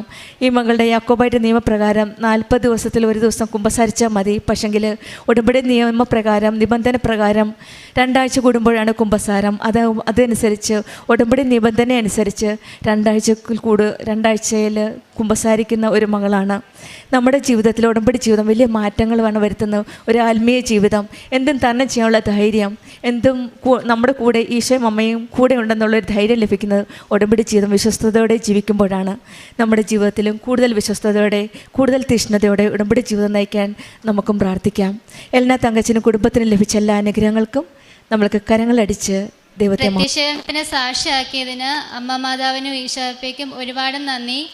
ഞാൻ ആദ്യമായി ഉടമ്പടി എടുക്കുന്നത് 2023 എൻ്റെ പേര് രേഷ്മ. ഞാൻ കാഞ്ഞിരപ്പള്ളി ചോറ്റി എന്ന സ്ഥലത്ത് നിന്ന് വരുന്നു. ഞാൻ ആദ്യമായി ഉടമ്പടി എടുക്കാൻ കാരണം 2023 അത് എൻ്റെ അമ്മ പറഞ്ഞിട്ടാണ് ഞാൻ ഉടമ്പടി എടുത്തത്. അത് ഞാൻ കുവൈറ്റിൽ നേഴ്സായിട്ട് വർക്ക് ചെയ്യുമായിരുന്നു. അന്നേരം അവിടെ ഒരു ലൈസൻസ് എക്സാം ഉണ്ട്. അന്നേരം എക്സാം ഒരു 4 തവണയോളം അവിടെ നിന്ന് എഴുതിയിട്ട് എനിക്ക് കിട്ടുന്നുണ്ടായിരുന്നില്ല. എല്ലാവർക്കും അറിയാം, അവിടെ എക്സാം പാസ്സായി കഴിഞ്ഞാലേ നിൽക്കാൻ സാധിക്കുകയുള്ളൂ. അപ്പോൾ ആദ്യം എനിക്കൊരു ചെറിയൊരു മനസ്സിലൊരു അഹങ്കാരം ഉണ്ടായിരുന്നു. പഠിച്ചതല്ലേ, 4 വർഷം നഴ്സിംഗ് പഠിച്ചതല്ലേ ഈ എക്സാമിന് വരത്തുള്ളൂ. അന്നേരം പിന്നെ എന്തിനാ അങ്ങനെ ഒരു ചിന്ത എനിക്കുണ്ടായിരുന്നു. എന്നിട്ട് 4 തവണയോളം എക്സാം എഴുതിയിട്ടും കിട്ടിയില്ല. ഞാൻ ഓൾറെഡി ഉടമ്പടി എടുത്തു. അതിനുശേഷം എൻ്റെ മനസ്സിലൊരു ചിന്ത വന്നു, ഉടമ്പടി ഉപ്പില്ല, തൈലമില്ല, കാശുരൂപമില്ല, പിന്നെ എങ്ങനെയാണ്? അങ്ങനൊരു രീതിയിൽ വന്നു കഴിഞ്ഞപ്പം ഞാൻ ഉടമ്പടി ഉഴപ്പാൻ തുടങ്ങി. പിന്നെ എക്സാം പാസ്സാവാതെ അവിടെ നിൽക്കാൻ പറ്റാത്തൊരു സാഹചര്യം ആയതുകൊണ്ട് അവരെന്നോട് പറഞ്ഞു നാട്ടിൽ പോയി എക്സാം എഴുതിയിട്ട് തിരിച്ചങ്ങോട്ട് വരാൻ പറഞ്ഞു. അവരെന്നെ നാട്ടിലോട്ട് വിട്ടു. അങ്ങനെ ജോലി നഷ്ടപ്പെട്ടാണ് ഞാൻ ഇവിടെ വരുന്നത്. ഇവിടെ വന്ന് 2024 മാർച്ച് ഒരു 25 ലാസ്റ്റൊക്കെ ആയപ്പോഴത്തേനും ഞാൻ ഇവിടെ നേരിട്ട് വന്ന് ഉടമ്പടി എടുത്തു. ഉടമ്പടി എടുത്തു കഴിഞ്ഞിട്ട് ഞാൻ ഉടമ്പടിയിൽ എഴുതാത്ത കാര്യങ്ങളാണ് മാതാവ് എനിക്ക് ആദ്യം സാധിച്ചു തന്നത്. ഫാമിലിയിലായിട്ട് കുറച്ച് പ്രശ്നങ്ങളൊക്കെ ഉണ്ടായിരുന്നു. ഒരു സമാധാനം എന്ന് പറയുന്നവരൊന്നും ഇല്ലായിരുന്നു. എക്സാമിൻ്റെ ടെൻഷൻ, അങ്ങനെയൊക്കെ കുറേ കാര്യങ്ങൾ കൊണ്ട് അതൊക്കെ ആദ്യമേ തന്നെ ഉടമ്പടിയിൽ ഞാൻ എഴുതാതെ തന്നെ മാതാവ് എനിക്കത് ആദ്യം മാറ്റി തന്നു. സമാധാനം ഉണ്ടായി. പിന്നെ കുറേശ്ശെ ആദ്യമൊക്കെ ഞാൻ മാതാവിനോട് ഈശോയോട് ഇങ്ങനെ പരാതി പറയായിരുന്നു, എന്തിനാ എന്നോട് ഇങ്ങനെ എന്നൊക്കെ ഞാൻ ചോദിക്കുമായിരുന്നു. കാരണം ഇത്രയും തവണ പരീക്ഷ എഴുതി, ജോലി നഷ്ടപ്പെട്ടു, ഒരുപാട് കാശ് ഇതിനു വേണ്ടി ചിലവായി. അങ്ങനെയൊക്കെ ഒരുപാട് വിഷമത്തിൽ ഞാനിങ്ങനെ മാതാവിനോട് ഈശോയോടും പരാതി പറയായിരുന്നു. പിന്നെ അതിനുശേഷം ഞാൻ ഉടമ്പടിയിൽ ജീവിക്കാൻ തുടങ്ങിയ പിന്നെ ഞാൻ ആ പരാതി പറച്ചിലങ്ങ് നിർത്തി. പിന്നെ എനിക്ക് എന്തൊക്കെയോ സന്തോഷങ്ങൾ എനിക്കിങ്ങനെ കിട്ടാൻ തുടങ്ങി. എന്ത് പരാജയം വന്നാലും അത് ബോൾഡായിട്ട് നിന്ന് ഒക്കെ സാഹചര്യങ്ങൾ നേരിടാനുള്ള ഒരു ശക്തി ദൈവം എനിക്ക് തന്നു. അതിന് ഈശോയ്ക്കും അമ്മമാതാവിനും ഒരുപാട് നന്ദിയുണ്ട്. ഞാൻ പണ്ട് മുതലേ തന്നെ മാതാവിന് ഈശോയോടും ഒക്കെ ഒരു പ്രാർത്ഥിക്കുന്ന ഒരു വ്യക്തിയായിരുന്നു. ഞാൻ ക്രിസ്ത്യൻ മാനേജ്മെൻറ്റിലൊക്കെയാണ് പഠിച്ചത്. അങ്ങനെ ഞാൻ പണ്ട് മുതലേ പള്ളിയിലൊക്കെ പോവും, പ്രാർത്ഥിക്കും. എനിക്ക് പണ്ട് മുതലേ ഈശോയോടും മാതാവിലും വിശ്വാസം ഉണ്ടായിരുന്നു. ഞാൻ പ്രാർത്ഥിക്കുന്ന കാര്യങ്ങളൊക്കെ എനിക്ക് ഈശോയും മാതാവും ഒക്കെ സാധിച്ചു തന്നിട്ടുണ്ട്. പിന്നെ കൃപാസനത്തിൽ ഇങ്ങനെ പള്ളിയുണ്ടെന്നറിയാമെന്നല്ലാതെ കൂടുതലൊന്നും ഞാൻ അതിനെക്കുറിച്ച് ചിന്തിക്കാൻ പോയിട്ടില്ലായിരുന്നു. പിന്നെ അതിനുശേഷമാണ് ഫോണിൽ ഇതുപോലൊക്കെ ഈ അച്ഛൻ്റെ ധ്യാനവും വീഡിയോകളൊക്കെ കാണാൻ തുടങ്ങിയപ്പോൾ എനിക്ക് കൂടുതൽ വിശ്വാസം വന്നത്. പിന്നെ ഞാൻ ഉടമ്പടി പുതുക്കി, 2ാമത്തെ തവണ ഉടമ്പടി പുതുക്കി കഴിഞ്ഞപ്പോൾ എൻ്റെ കാശ് രൂപ എൻ്റെ നിന്ന് നഷ്ടപ്പെട്ടു. അതിനുശേഷം ഞാൻ അച്ഛൻ്റെ ഒരു ടോക്ക് ഞാൻ കണ്ടിട്ടുണ്ട്, കാശ് രൂപം നഷ്ടപ്പെട്ടാൽ വീണ്ടും ഉടമ്പടി എടുക്കണം. അന്നേരം ഞാൻ വീണ്ടും ഒന്നും കൂടെ ഞാൻ ഉടമ്പടി എടുത്തു. അത് ഈ 2025 ഉടമ്പടി എടുത്ത് കഴിഞ്ഞിട്ട് വീണ്ടും ഞാൻ ഉടമ്പടി പുതുക്കി. 2ാമത് ഉടമ്പടി പുതുക്കി കഴിഞ്ഞതിന് ശേഷമാണ് ഞാൻ അന്നേരം 7ാമത്തെ തവണയാണ് പ്രോമെട്രിക് എക്സാം എഴുതുന്നത്. അപ്പം തന്നെ അത് ആലോചിച്ച് നോക്കി, OET IELTSും അങ്ങനെയുള്ള കാര്യങ്ങളൊക്കെ 5 തവണ 6 തവണ 7 തവണ എന്നൊക്കെ എഴുതുന്ന ഒരുപാട് ആൾക്കാരുണ്ട്. പക്ഷെ ഞാൻ പ്രോമെട്രിക് 7 തവണ എഴുതുമെന്ന് പറയുമ്പോൾ എൻ്റെ അവസ്ഥ അത്രയ്ക്ക്, ഞാൻ അന്നേരം എക്സാമിന് മുമ്പ് ഞാൻ ഇവിടെ വന്ന് മാതാവിനോട് പ്രാർത്ഥിച്ചു, ദൈവമേ മാതാവി തന്നെ ലാസ്റ്റത്തെ തവണയാണ്, ഇനി എനിക്ക് പരീക്ഷ എഴുതാനുള്ള പൈസയില്ല, ഞാൻ 0 ആയിട്ട് നിൽക്കുകയാണ്, ഇനി പരീക്ഷ എഴുതാനുള്ള പൈസയില്ല, എനിക്കിനി വേറൊരു മാർഗം എൻ്റെ മുമ്പിലില്ല, അമ്മ മാതാവ് ഈശോയും തന്നെ എന്നെ ജയിപ്പിച്ച് തന്നെ പറ്റുള്ളൂ, എനിക്ക് വേറൊരു മാർഗ്ഗം ഇല്ല എന്ന് പറഞ്ഞ് ഞാൻ ഇവിടുന്ന് കരഞ്ഞ് പ്രാർത്ഥിച്ചിട്ട് പോയി.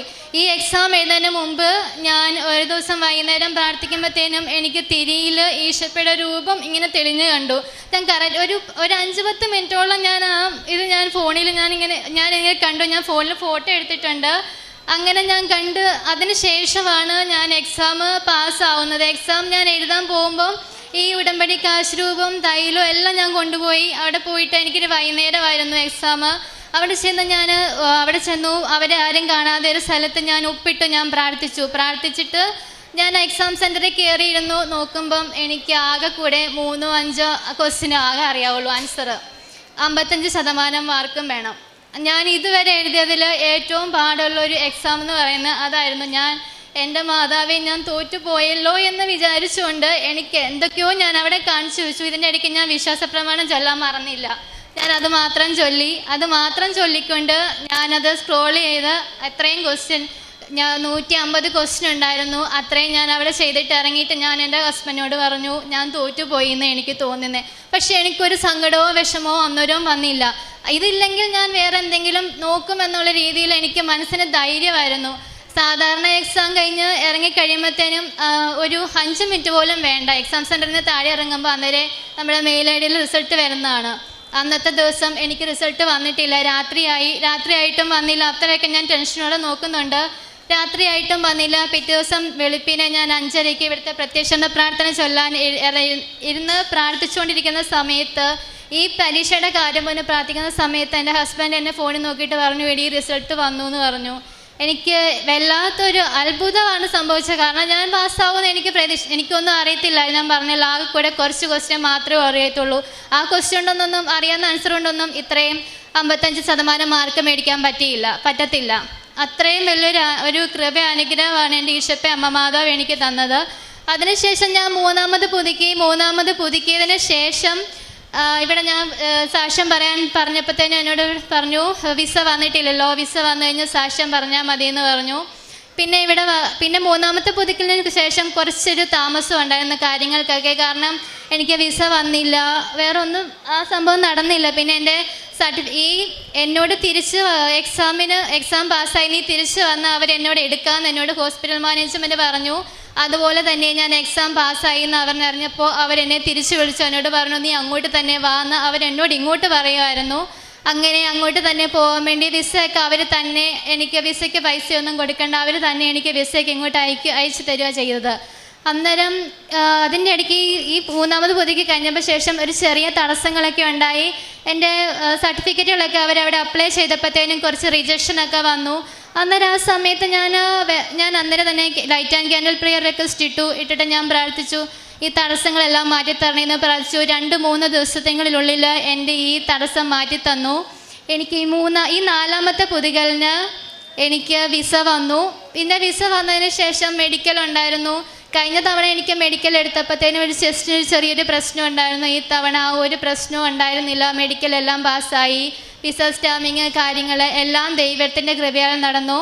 അതിനുശേഷം ഈ മാർച്ച് 8-ാം തീയതി, വരുന്ന 8-ാം തീയതി ഞാൻ കുവൈറ്റിലേക്ക് പോവുകയാണ്. എനിക്ക് ടിക്കറ്റ് എടുത്തിട്ടുണ്ട്. എല്ലാവർക്കും അറിയാമല്ലോ, ഇപ്പം ഈ ഗൾഫിലൊക്കെ ഇപ്പോൾ ഒരു യുദ്ധത്തിൻ്റെ പ്രശ്നം ഉള്ളതുകൊണ്ട് ഇതുവരെ എൻ്റെ ടിക്കറ്റ് ഇതുവരെ ക്യാൻസൽ ആയിട്ടില്ല. വേറെ പ്രശ്നം ഇതുവരെ ഉണ്ടായിട്ടില്ല. എല്ലാവരും പ്രാർത്ഥനയിൽ എൻ്റെയും കൂടെ ഓർക്കണം, ഞാൻ എല്ലാവരോടും അപേക്ഷിക്കുന്നു. പിന്നെ ഇതെൻ്റെ അമ്മയാണ്. എൻ്റെ അമ്മയെ ഇതുപോലെ ഉടമ്പടി എടുത്തിട്ടുണ്ട്. അമ്മ ഒരു 10 വർഷമായിട്ട് അമ്മയ്ക്ക് ശ്വാസമുട്ടലുണ്ട്. ഈ ഉടമ്പടി നേസവസ്തുക്കൾ ഉപയോഗിച്ചതിന് മൂലം അമ്മയ്ക്ക് ഇപ്പോൾ ഒരു കുഴപ്പമില്ല. ശ്വാസമുട്ടലും കാര്യങ്ങളും എല്ലാം മാറി. ഇത്രയും അനുഗ്രഹങ്ങൾ തന്നെ ഇതിപ്പോൾ ഒരു അസാധ്യമായിട്ടുള്ളൊരു കാര്യമായിരുന്നു. കാരണം എനിക്ക് പാസ്സാവാൻ എനിക്ക് എൻ്റെ കഴിവുകൾ ഞാൻ ഒരിക്കലും പാസ്സാവില്ല എന്ന് ഞാൻ ദൈവത്തിനോട് പറഞ്ഞു കഴിഞ്ഞു. കാരണം എനിക്ക് ആദ്യം ഒരു അഹങ്കാരം ഉണ്ടായിരുന്നു, പഠിക്കുന്ന കാര്യമല്ലേ, അതിപ്പോൾ നമുക്ക് സ്വന്തമായിട്ട് അങ്ങ് എഴുതിയാൽ കിട്ടും എന്നുള്ളൊരു അഹങ്കാരം ഉണ്ടായിരുന്നു. ആ അഹങ്കാരം എന്തായാലും ഈ ഇതുകൊണ്ട് മാറി.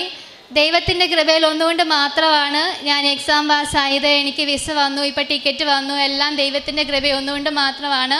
ദൈവത്തിന് മാത്രമേ എന്നെ സഹായിക്കാൻ സാധിക്കുകയുള്ളൂ എന്നുള്ളൊരു തിരിച്ചറിവ് ഞാൻ ഇതിലൂടെ അറിഞ്ഞു. എൻ്റെ ഈശോപ്പയ്ക്ക് അമ്മ മാതാവിന് ഒരുപാട് നന്ദിയുണ്ട്. ഇവിടെ ഈ ഒരു അൾത്താരയിൽ വന്ന് എനിക്ക് സാക്ഷ്യം പറയാൻ സഹായിച്ചതിന്, അനുഗ്രഹിച്ചതിന്. എപ്പോഴും ഞാൻ വരുമ്പോഴത്തേന് ഇവിടെ എല്ലാവരും ഇങ്ങനെ ഒന്ന് സാക്ഷ്യം പറയുമ്പോൾ എനിക്കൊരാഗ്രഹം ഉണ്ടായിരുന്നു, മാതാവേ ഈശോപ്പയ്യ എന്നാണ് എനിക്കിവിടെ വന്ന് സാക്ഷ്യം പറയാൻ പറ്റുന്നത് അന്നേരം അമ്മ മാതാവിൻ്റെ ഒരു പ്രത്യക്ഷത്തിന് സാക്ഷിയാക്കി അമ്മ എന്നെ ഉയർത്തിയതിന് ഒരുപാട് നന്ദിയുണ്ട്. പിന്നെ ആത്മീയമായി ഞാൻ വരുന്നതെന്ന് പറഞ്ഞാൽ പ്രേക്ഷിത പ്രവർത്തനം. ഞാൻ പത്രം വാങ്ങിച്ച് ഞാനും അമ്മയും കൂടെയാണ് പോകുന്നത്.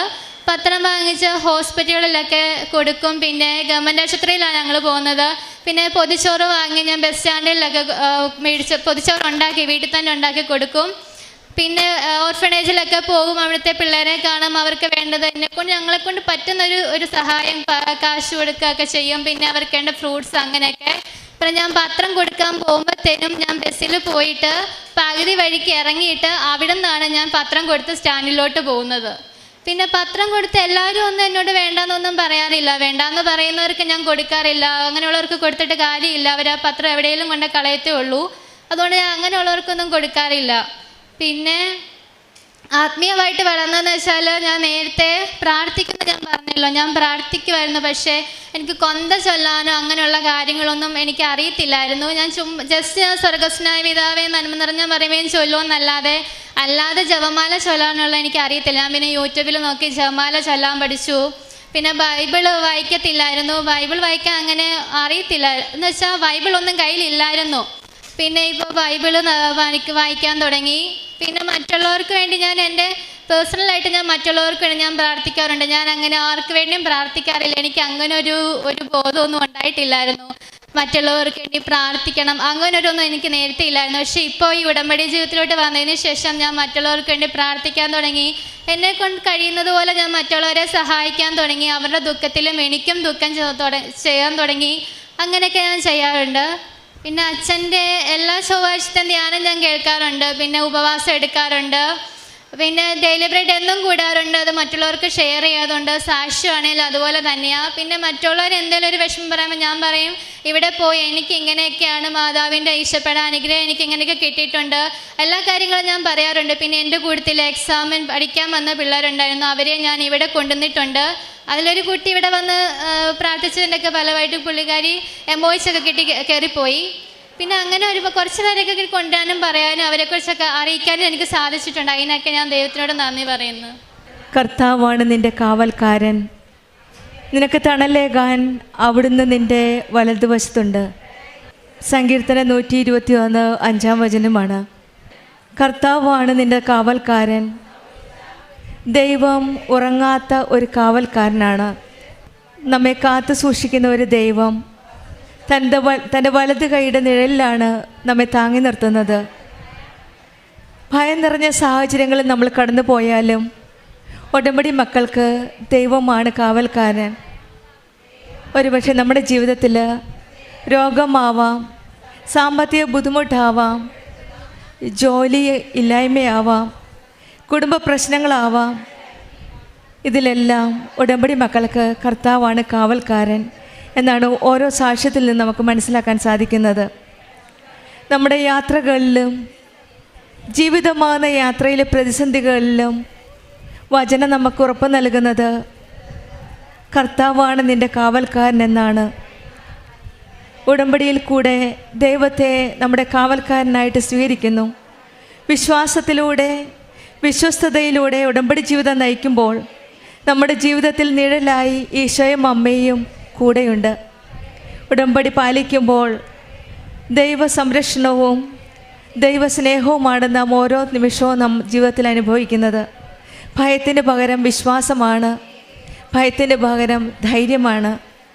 ഒരമ്മ തൻ്റെ മക്കളെ നിഴലിൽ ചേർക്കുന്നത് പോലെയാണ് കൃപാസനം അമ്മ നമുക്ക് വേണ്ടി മാധ്യസ്ഥം വഹിക്കുന്നത്. പരിശുദ്ധ അമ്മയുടെ മധ്യസ്ഥതയിലൂടെ ദൈവത്തിൻ്റെ കാവൽ നമ്മുടെ കുടുംബത്തിൽ പ്രവർത്തിക്കുന്നുവെന്നാണ് ഉള്ള ഒരു വലിയ സാക്ഷ്യമാണ് രേഷ്മ നമ്മളോട് പങ്കുവച്ചത്. നമ്മുടെ ഓരോ പ്രാർത്ഥനയും പരിശുദ്ധ അമ്മയാണ്, കൃപാസനം അമ്മയാണ് ഈശോയുടെ കരങ്ങളിലേക്ക് വെച്ചു കൊടുക്കുന്നത്. ആ അമ്മയുടെ മാധ്യസ്ഥയിലൂടെ നമ്മുടെ ഓരോ കാര്യങ്ങളും ഈശോയിലും അമ്മയുടെയും കരങ്ങളിൽ സമർപ്പിക്കാം. കൃപാസനം മാതാവ് നമുക്ക് വേണ്ടി ഇടപെടുന്ന അമ്മയാണ്. ഉടമ്പടി ജീവിതം കൂടുതൽ തീഷ്ണതയോടെ സ്ഥിരതയോടെ മുന്നോട്ട് പോകാനായിട്ട് ഈശോ അമ്മയും നമ്മെ സഹായിക്കട്ടെ എന്ന് പ്രാർത്ഥിച്ചുകൊണ്ട് രേഷ്മയ്ക്കും കുടുംബത്തിനും ലഭിച്ച എല്ലാ അനുഗ്രഹങ്ങൾക്കും നമുക്ക് കരങ്ങളടിച്ച് ദൈവത്തെ മഹത്വപ്പെടുത്താം. സെബാസ്റ്റ്യൻ, ഞാൻ കൊല്ലത്തുനിന്ന് വരുന്നു. ശക്തികുളങ്ങര ഇടവക. ഈശോയ്ക്കും അമ്മയ്ക്കും നന്ദി പറയുന്നു. ഈ പരിശുദ്ധമായ അൾത്താരയിൽ വന്ന് സാക്ഷ്യം പറയുവാനായിട്ട് എന്നെ ശക്തിപ്പെടുത്തിയ എൻ്റെ ദൈവം മാതാവിനും ഈശോയ്ക്കും ഞാൻ നന്ദി പറയുന്നു. 4-ാം മാസം 10-ാം തീയതി വന്ന് ആദ്യം ഉടമ്പടി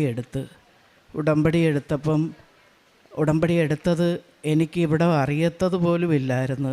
അപ്പോൾ എൻ്റെ ഒരു കൂട്ടുകാരി പള്ളിയിൽ വെച്ച് പറഞ്ഞ് അവളിവിടെ വന്ന് ഉടമ്പടി എടുത്തപ്പം അവൾക്ക് ഒത്തിരിയും നന്മകളുണ്ടായെന്ന്, അവളുടെ ആവശ്യങ്ങളെല്ലാം നടത്തി കൊടുത്തെന്ന്. അപ്പം ഞാനാണെങ്കിൽ ഒത്തിരി സങ്കടത്തിൻ്റെ അവസ്ഥയിലായിരുന്നു. എൻ്റെ ഭർത്താവ് മരിച്ച് 15 ലക്ഷം രൂപയുടെ കടമുണ്ടായിരുന്നു. അപ്പം എനിക്ക് ശരിക്ക് ജീവിക്കാൻ ഒരു മാർഗവും ഇല്ലാത്ത എൻ്റെ നിസ്സഹാവസ്ഥയിലായിരിക്കുക. അങ്ങനെ ഞാനിതറിയുന്നത്. എൻ്റെ മകൻ ഗൾഫിൽ പോയിട്ട് അവന് ജോലിയൊന്നുമില്ലാതെ വിഷമിച്ച് നടക്കുന്ന അവസ്ഥയായിരുന്നു. അപ്പം ഞാൻ അയാളെ വിളിച്ചപ്പോൾ അയാൾ പറഞ്ഞു 90 ദിവസമാകുമ്പോഴേ വരത്തോളെന്ന് പറഞ്ഞു. ഞാനാണെങ്കിലോ എൻ്റെ മനസ്സങ്ങ് അമ്മയെ കണ്ടോളാൻ വയ്യ, ഞങ്ങൾ വെമ്പൽ കൊള്ളുന്നു, ഇവിടം വരാൻ അറിഞ്ഞുകൂടായിരുന്നു. പിന്നെ ഞാൻ രണ്ടും കൽപ്പിച്ച കൊല്ലം ബസ് സ്റ്റാൻഡിൽ ചെന്ന് വണ്ടി കയറി ഇവിടെ വന്ന് ഇറങ്ങി. അവിടുന്ന് ഞാനിവിടെ വന്ന് ആദ്യം ഓടി വന്ന് അമ്മേനെ എനിക്കൊരു നോക്ക് കാണണമെന്നായിരുന്നു. ഞാൻ ഓടി വന്ന് അമ്മയെ കണ്ട്. അപ്പോൾ എനിക്ക് പറഞ്ഞറിയിക്കാൻ വയ്യാത്ത സന്തോഷമായിരുന്നു. ഞാൻ എൻ്റെ അമ്മയെ കണ്ണ് നിറയെ കണ്ടല്ലോ എന്ന് ഓർത്തിട്ട്. എന്നിട്ട് ഞാൻ പോയി ഉടമ്പടി എടുത്ത് ഉടമ്പടി കൊണ്ടുപോയി എല്ലാം കഴിഞ്ഞ് ഞാൻ തിരിച്ചു വന്ന്. അപ്പോൾ എൻ്റെ 6 നിയോഗങ്ങൾ ഞാൻ അതിൻ്റെ അകത്ത് വെച്ചിട്ടുണ്ടായിരുന്നു. എന്നിട്ട് ഞാൻ തിരിച്ച് വീട്ടിൽ പോകുമ്പോൾ ഒരു നേരം വീട്ടിൽ പോകാൻ നേരമായപ്പം എനിക്ക് അറിയത്തില്ല ഇവിടെ പൈസ ചിലവുണ്ടെന്നൊന്നും. അപ്പം ഞാൻ അത്യാവശ്യം വണ്ടിക്കൂലിക്കുള്ളതുമായിട്ടാണ് വന്നത്. അപ്പോൾ എനിക്കൊരു 50 രൂപയും കൂടി ഉണ്ടെങ്കിൽ എനിക്ക് വീട്ടിൽ പോകാൻ പറ്റത്തുള്ളായിരുന്നു. ഞാനിങ്ങനെ കുറേ മുഖങ്ങളെ നോക്കി, എനിക്ക് ആരോടും ചോദിക്കാൻ പറ്റിയില്ല. അവസാനം ഞാൻ നോക്കിയപ്പം എൻ്റെ മോനെപ്പോലെ ഒരു മോൻ അവിടെ നിൽക്കുന്നു വെളിയിൽ. അപ്പോൾ ഞാൻ മോനോട് പറഞ്ഞ് രഹസ്യമായിട്ട്, മോനെ എനിക്ക് വണ്ടിക്കൂലിക്ക് പൈസ കുറവാണ്, എനിക്കൊരു 50 രൂപ തരുമോ മോൻ, അമ്മയ്ക്ക് വീട്ടിൽ പോകാനാന്ന് പറഞ്ഞു. അപ്പോൾ ആ മോൻ എനിക്ക് തന്നപ്പോൾ എനിക്കൊരു സംശയം, മോനിനി വണ്ടിക്കൂലിക്ക് പൈസയുണ്ടോ? അപ്പോൾ ഞാൻ വിളിച്ചിട്ട് ചോദിച്ചു, മോന് വണ്ടിക്കൂലിക്ക് പൈസ ഉണ്ടോ? അമ്മയ്ക്ക് തന്നതിന് മോൻ്റെ വണ്ടിക്കൂലിയാണോ? അപ്പം മോൻ എന്നോട് പറഞ്ഞ്, അമ്മയില്ല കിടക്കുന്ന വണ്ടിയിലാണ് ഞാൻ വന്നതെന്ന് പറഞ്ഞ്. അപ്പോൾ എനിക്ക് സമാധാനമായി. ഞാൻ ഇവിടുന്ന് വീട്ടിൽ പോയി. എൻ്റെ വീട്ടിൽ ചെന്ന് കയറി ഞാൻ ഉടമ്പടി അമ്മയുടെ പ്രാർത്ഥന ചൊല്ലി, മെഴുകുതിരി കത്തിച്ച് വെച്ച് പ്രാർത്ഥന ചൊല്ലി, എൻ്റെ നിസ്സഹാവസ്ഥയോടുകൂടി തന്നെ ഞാൻ ആയിരുന്ന അവസ്ഥയിൽ പ്രാർത്ഥിച്ച് എന്നെ ജീവിതത്തിലേക്ക് അമ്മ മാതാവ് ഇറങ്ങി വന്ന് മഴ പെയ്യുന്നത് പോലെ കൃപ ചൊരിയാൻ തുടങ്ങി. എൻ്റെ മകന് ജോലിയായി. അവൻ ജോലി ചെയ്യുന്നിടത്ത് പൊന്ന് വാരി കൊടുക്കുന്ന കണക്ക് സമ്പത്ത് കൊടുത്ത് കൈ നിറയെ അവനതെല്ലാം എനിക്ക് അയച്ചു തന്ന് എൻ്റെ കടബാധ്യതകളിൽ മാറി. എനിക്ക് കൊടുക്കാനും കഴിക്കാനും ഒന്നുമില്ലായിരുന്നു. ദരിദ്രമായ അവസ്ഥയായിരുന്നു. അവിടെയെല്ലാം നിറവ് കൊണ്ട് നിറച്ച് എനിക്ക് കൈ നിറയെ ആവശ്യത്തിൽ കൂടുതൽ വസ്ത്രം വാങ്ങിച്ചു തന്നു. എനിക്ക് കയ്യിലും കഴുത്തിലും കാതിലും എല്ലാം ഇടാൻ പൊന്ന് തന്ന്. വാഹനങ്ങളൊന്നുമില്ലായിരുന്നു, വാഹനങ്ങൾ തന്ന്, അതും വില കൂടിയ വണ്ടി, ഒരു ആക്റ്റീവായും അല്ലാതെ മോന് കോമ്പസിൻ്റെ ഒരു വണ്ടി, അങ്ങനെയെല്ലാം തന്ന്. പുരയിടം വേണമെന്ന് പറഞ്ഞു പള്ളിമുറ്റത്ത്. അപ്പോൾ ഞങ്ങൾക്ക് 10 സെൻറ്റ് സ്ഥലം 200 ലിൻസും കൂടി കൂട്ടി 10 സെൻറ്റ് സ്ഥലവും അമ്മ തന്നു. അതും നല്ല വിലയുള്ള പുരയിടം ശക്തികുളങ്ങര പള്ളിയുടെ അടുത്ത്. അങ്ങനെ അമ്മ ഞങ്ങൾക്ക് എല്ലാം തന്നു. 1 വർഷം ആകുന്നതിനകത്ത് വെച്ച് ഇതെല്ലാം തന്ന്. എനിക്ക് സാക്ഷ്യം പറയണമെന്നും പറഞ്ഞ് ഞാൻ ഇവിടെ വന്നിട്ട് ഞാനിങ്ങനെ ചുരുക്കിയൊക്കെ എഴുതിക്കൊണ്ട് കൊണ്ടുവരും. എന്നിട്ട് ഇവിടുന്ന് ഒപ്പിട്ട് മേടിക്കും, ഞാനങ്ങ് പോകും. എന്തോ എനിക്ക് എൻ്റെ മനസ്സിൻ്റെ ആണോ എനിക്കറിയത്തില്ല, ഭയങ്കരമായ ഒരു പേടി. അതായത് ഇത്രയും സാമ്പത്തിക തകർച്ചയിൽ കിടന്ന ഞങ്ങൾ ഇങ്ങനെ ഉയർത്ത് വന്നത് എനിക്ക് പറയാൻ ഭയങ്കരമായ പേടി. ഇനി മനുഷ്യൻ തെറ്റിദ്ധരിക്കുമോ, എങ്ങനെ ആയിരിക്കും ഒന്നൊന്നും പറയാൻ വയ്യാത്ത കണക്ക്. ഇപ്പോൾ ഞാൻ ഇവിടെ നിൽക്കുമ്പം ജോസഫ് അച്ഛൻ പറഞ്ഞതുപോലെ തന്നെ എൻ്റെ മനസ്സിൽ അന്ന് തോന്നിയ കാര്യങ്ങൾ ഞാനതുകൊണ്ട് ആരോട് പറയാതിരുന്നില്ല, മനുഷ്യരോട് പറയുന്നുണ്ടായിരുന്നു. ഞാൻ ഈ ആൾത്താരെ കയറി നിന്ന് പറയാനുള്ള ധൈര്യമോ മനഃശക്തിയോ ഒന്നും എനിക്കില്ലായിരുന്നു. ഞാൻ ഇത്രയും നാളും അത് പറയാതെ തന്നെ നടന്നു. ഇതിനിടയ്ക്ക് വെച്ച് ജീവിത തകർച്ച വന്ന് തന്നതിനേക്കാൾ ഇരട്ടി സാമ്പത്തിക കടബാധ്യതകളൊക്കെ വന്ന് അപ്പോഴും ഞാൻ എന്ത് ചെയ്യണമെന്നറിയാൻ വയ്യാതെ ഞാൻ വിഷമിച്ച് കുറച്ച് നാൾ ഞാനൊരു വല്ലാത്ത മാനസികാവസ്ഥയിലോട്ട് കടന്നുപോയി. അപ്പോഴും ഞാൻ ഇതൊന്നും ചെയ്തില്ല. അപ്പം ഞാൻ ഇവിടെ വന്നപ്പോഴത്തേന് ചോദിച്ചപ്പം പറഞ്ഞ് അത് അസാധുവായി പോയി, ഒരു പുതിയ ഉടമ്പടി എടുക്കാൻ പറഞ്ഞ്. അങ്ങനെ വീണ്ടും 2024 6-ാം മാസം 6-ാം തീയതി ഞാൻ ഇവിടെ വന്ന് പുതിയ ഉടമ്പടി എടുത്ത് ആ ഉടമ്പടിയിൽ എനിക്കൊരു നിർബന്ധമുണ്ടായിരുന്നു. അതായത് വിശുദ്ധ ബലി അർപ്പണത്തിന് പങ്കെടുക്കണം, നിത്യബലി പങ്കെടുക്കണം, കുടുംബ പ്രാർത്ഥന ചൊല്ലണം, മാക്സിമം ഇതിൽ പറഞ്ഞിരിക്കുന്നതൊന്നും കൂടാതെ ചെയ്യണം. പിന്നെ മാനുഷികമായ തലത്തിൽ എന്തെങ്കിലുമൊക്കെ നമുക്ക് തോന്നുന്ന ചെറിയ കുശുമ്പോ ബുദ്ധിമുട്ടോ ഒക്കെ ഉണ്ടായിട്ടുണ്ട്, ഇല്ലെന്ന് പറയാൻ പറ്റത്തില്ല. ഞാൻ മനുഷ്യനായിരിക്കെ എനിക്ക് എൻ്റേതായ കുറേ സ്വഭാവങ്ങൾ വന്നിട്ടുമുണ്ട് ഇതിൽ. അപ്പോൾ അങ്ങനെ കടന്നുപോയി. ഞാൻ ഇവിടെ വരും, ഇവിടെ വന്നിട്ട് ഞാൻ കുറച്ച് പത്രം എടുത്തിട്ട് ഞാൻ കൊണ്ടുപോയി കൊടുക്കും. അപ്പോൾ 2-3 ഡേറ്റൊക്കെ ആണെങ്കിലും നമ്മൾ ചെല്ലുമ്പം ഞാൻ റോഡൊക്കെ നടന്ന് കൊടുക്കുമ്പം പറയും ഇത് കിട്ടിയെന്ന് പറയും. അത് കാരണം ഞാൻ ഒക്ടോബർ മാസം 2025 ഒക്ടോബർ മാസം 1-ാം തീയതി തന്നെ ഞാൻ ഓടി വന്ന് വണ്ടി കയറി ഇവിടെ വന്ന് 10 കെട്ടെടുത്ത് ഞാനിവിടെ വരുമ്പോൾ അച്ഛൻ എന്നെ നോക്കുന്നുണ്ടായിരുന്നു. ഞാനിങ്ങി വന്ന് അമ്മയുടെ അടുത്ത് വന്ന് പ്രാർത്ഥിച്ചിട്ട് ഞാൻ തിരിച്ചു പോയി. ഞാൻ ടൗണിൽ ഇറങ്ങിയിട്ട് അവിടെ നടന്ന് എല്ലായിടത്തും കൊടുത്ത്, ഓട്ടോക്കാർക്കും അങ്ങനെ കടകളിലും എല്ലാം കൊടുത്തിട്ട് ഞാൻ രാത്രിയായപ്പം തിരിച്ച് വീട്ടിൽ പോയി. അപ്പോൾ എൻ്റെ ബലിയർപ്പണം ഞാൻ മുടക്കുന്നില്ലായിരുന്നു. അങ്ങനെ ഞാൻ 6-ാം തീയതിയും ഞാൻ നിത്യബലിക്ക്, അതായത് അമ്മയുടെ ജപമാല തുടങ്ങിയിരിക്കുന്നത് കൊണ്ട് വൈകുന്നേരം വരെയും ബലിയർപ്പണമുണ്ട്. അപ്പം ഞാൻ കൊല്ലത്ത് ബലിയർപ്പണത്തിന് വരുമ്പോഴാണ് എനിക്ക് ഈ അപകടം ഉണ്ടാകുന്നത്. എൻ്റെ ഓട്ടോയിൽ ഒരു തേങ്ങ ലോഡ് വന്ന വണ്ടി വന്ന് ഇടിച്ച് എൻ്റെ ഈ കൈയുടെ ഉടുപ്പ് പൊക്കണമേ, ഉടുപ്പ് പൊക്കണമേ.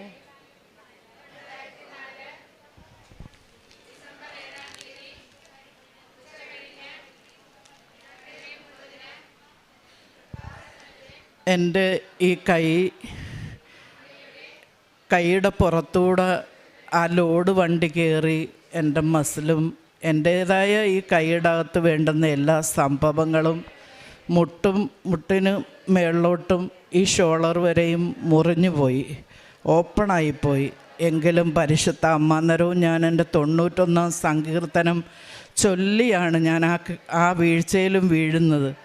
അപ്പോഴത്തേനും ഞാൻ നോക്കുമ്പം എനിക്ക് അങ്ങോട്ട് നോക്കാനൊന്നും സാധിക്കുന്നില്ല, കാരണം അവിടെ എന്തോ സംഭവിച്ച് മുറിഞ്ഞു പോയിട്ടുണ്ട്. എന്നിട്ട് എൻ്റെ അസ്ഥിക്ക്, ആ വണ്ടിയുടെ വീല് കയറിയെന്ന് പറയുന്ന എൻ്റെ അസ്ഥിക്ക് ഒരു കുഴപ്പവും വരുത്താതെ പരിശുദ്ധ അമ്മ മാതാവും ഈശോയും എല്ലാ വിശുദ്ധരും സർവ്വവിശുദ്ധരും മാലാഖമാരും എന്നെ പൊതിഞ്ഞ് സംരക്ഷിച്ച് കാത്തു പരിപാലിച്ചു എന്ന് ഞാൻ അറിയുന്നു. പിന്നീട് എന്നെ കിംസ് ആശുപത്രിയിലേക്ക് കൊണ്ടുപോയി, തിരുവനന്തപുരത്ത്. അവിടെ കൊണ്ടുവന്ന് ആ രാത്രി ഓപ്പറേഷൻ ചെയ്ത്, എന്നിട്ട് തിരിച്ച് വീണ്ടും, കാരണം ഓപ്പറേഷൻ ചെയ്തിട്ടൊന്നും ക്ലിയർ ആയിട്ടില്ല. പിന്നീട് 2ാമത്തെ ഓപ്പറേഷൻ നടത്തി, അതും ക്ലിയർ ആയില്ല. അത് കഴിഞ്ഞിട്ട് ഇവിടെ അമ്മയുടെ റാലി നടക്കുന്ന ദിവസം പ്രഭാതത്തിൽ ഒക്ടോബർ 25-ാം തീയതി എൻ്റെ 3ാമത്തെ ഓപ്പറേഷൻ നടത്തി. കാരണം എൻ്റെ തുടയിൽ നിന്ന് ആവശ്യമായതെല്ലാം എടുത്തു വെച്ച് മൂടിയാണ് എനിക്കിത് ചെയ്തു തന്നിരിക്കുന്നത്. അപ്പം അങ്ങനെ ഓപ്പറേഷൻ കഴിഞ്ഞ് 1 മാസമായപ്പം എന്നെ അവിടുന്ന് ഡിസ്ചാർജാക്കി. അപ്പോൾ ഡോക്ടർ ഒരു കാര്യം ഞങ്ങളോട് പറഞ്ഞിട്ടുണ്ടായിരുന്നു, പിന്നെ ആഴ്ചയിൽ 2 പ്രാവശ്യം എന്നെ കൊണ്ടുപോയി അവിടെ ഡ്രസ്സ് ചെയ്യുന്നുണ്ടായിരുന്നു. അപ്പം ഡോക്ടർ പറഞ്ഞ ഇങ്ങനെയാണ്, ഈ വ്യക്തിക്ക് ഇത്രയും പ്രായമുള്ളത് കൊണ്ട് 21 ദിവസമാകുമ്പം ഈ തുടയിൽ ഓപ്പറേഷൻ ചെയ്ത് വെച്ചിരിക്കുന്നിടത്ത് അവിടെ ക്ലിയറായി, അവിടെ അവർ ചെയ്തു വച്ചിരിക്കുന്ന ആ ബാൻഡേജ് എല്ലാം അത് നിലത്ത് വീണെങ്കിൽ മാത്രമേ ഞാൻ സുഖം പ്രാപിക്കത്തുള്ളൂ എന്ന് പറഞ്ഞ്. അപ്പം അല്ല എങ്കിൽ അവർക്ക് ഒന്നും ചെയ്യാൻ പറ്റത്തില്ലെന്ന് പറഞ്ഞിട്ടുണ്ടായിരുന്നു.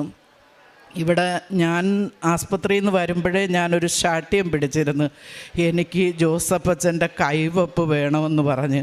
ഞാൻ പറഞ്ഞ് എന്നെ കൃപാസന അമ്മയുടെ അടുത്ത് കൊണ്ടുപോകണം, എന്നെ അച്ഛനെ കൊണ്ട് കൈവെപ്പിക്കണം, എന്നാൽ എനിക്ക് അച്ഛൻ്റെ കൈവപ്പ് കിട്ടിയാൽ മാത്രം മതി, ഞാൻ സുഖം പ്രാപിക്കും. ഇങ്ങനെ തന്നെ ഞാൻ തീർത്ത് പറഞ്ഞുകൊണ്ടായിരുന്നു ഞാൻ ആ കിടക്കയിൽ. എന്നെ 4 പേര് പിടിച്ചാലേ എനിക്ക് എന്തിനും സാധിക്കത്തുള്ളായിരുന്നു, അല്ലാതെ എനിക്ക് ഒറ്റയ്ക്ക് എഴുന്നേൽക്കാനോ ഒരാൾ പിടിച്ച് എഴുന്നേൽപ്പിക്കാനോ സാധിക്കുന്ന ഒരവസ്ഥയല്ലായിരുന്നു എൻ്റേത്. അങ്ങനെ ആയിരിക്കവേ എനിക്ക് 17 ദിവസം ഓപ്പറേഷൻ കഴിഞ്ഞ് 17 ദിവസമായപ്പം എൻ്റെ മക്കൾ എന്നെ ഇവിടെ കൊണ്ടുവന്ന് ജോസഫ് അച്ഛനെ കാണാനായിട്ട് എനിക്ക് അനുഗ്രഹം തന്നു. എന്നെ എത്രയും പതുക്കെ കൊണ്ടുവന്നതാ. അപ്പോൾ ഏറെ വൈകി. അന്നേരവും ഞങ്ങളുടെ മനസ്സിൽ അൾത്താരയിൽ ജോസഫ് അച്ഛൻ കാണണേ എന്ന് മാത്രം പ്രാർത്ഥിച്ചുകൊണ്ടിരുന്നു. ഇവിടെ വന്നപ്പം ആദ്യം ഓടി വന്ന് നോക്കിയത് അച്ഛൻ അൾത്താരയിലുണ്ടോ എന്നാ. അപ്പം അച്ഛൻ അൾത്താരയിലുണ്ട്. അത് കണ്ടപ്പം തന്നെ സമാധാനമായി. എൻ്റെ മോള് പോയി കൂപ്പൺ മേടിച്ചുകൊണ്ട് വന്ന് ഇവിടെ കൊടുത്ത് അച്ഛൻ എന്നെ ഇങ്ങോട്ട് കയറ്റുന്ന സമയത്താണ് ശരിക്കും അച്ഛൻ്റെ ശ്രദ്ധയിൽ ഞാൻ പെടുന്നത്. അച്ഛന് എളുപ്പം തന്നെ ഇരുന്നിടത്തുനിന്ന് ഓടി വന്നിട്ട് ചോദിച്ചു, മോളെ എന്താ പറ്റിയതെന്ന് ചോദിച്ചു. അപ്പം പറഞ്ഞു, അച്ഛാ ഇന്ന കണക്ക് അപകടം പറ്റിയതാന്ന് പറഞ്ഞു. അപ്പോൾ അച്ഛനോട് ഞാൻ പറയാതെ തന്നെ അച്ഛൻ പറഞ്ഞു, നഷ്ടപ്പെട്ടു പോയ മസിലുകളും എല്ലാം തിരിച്ചു വരട്ടെ.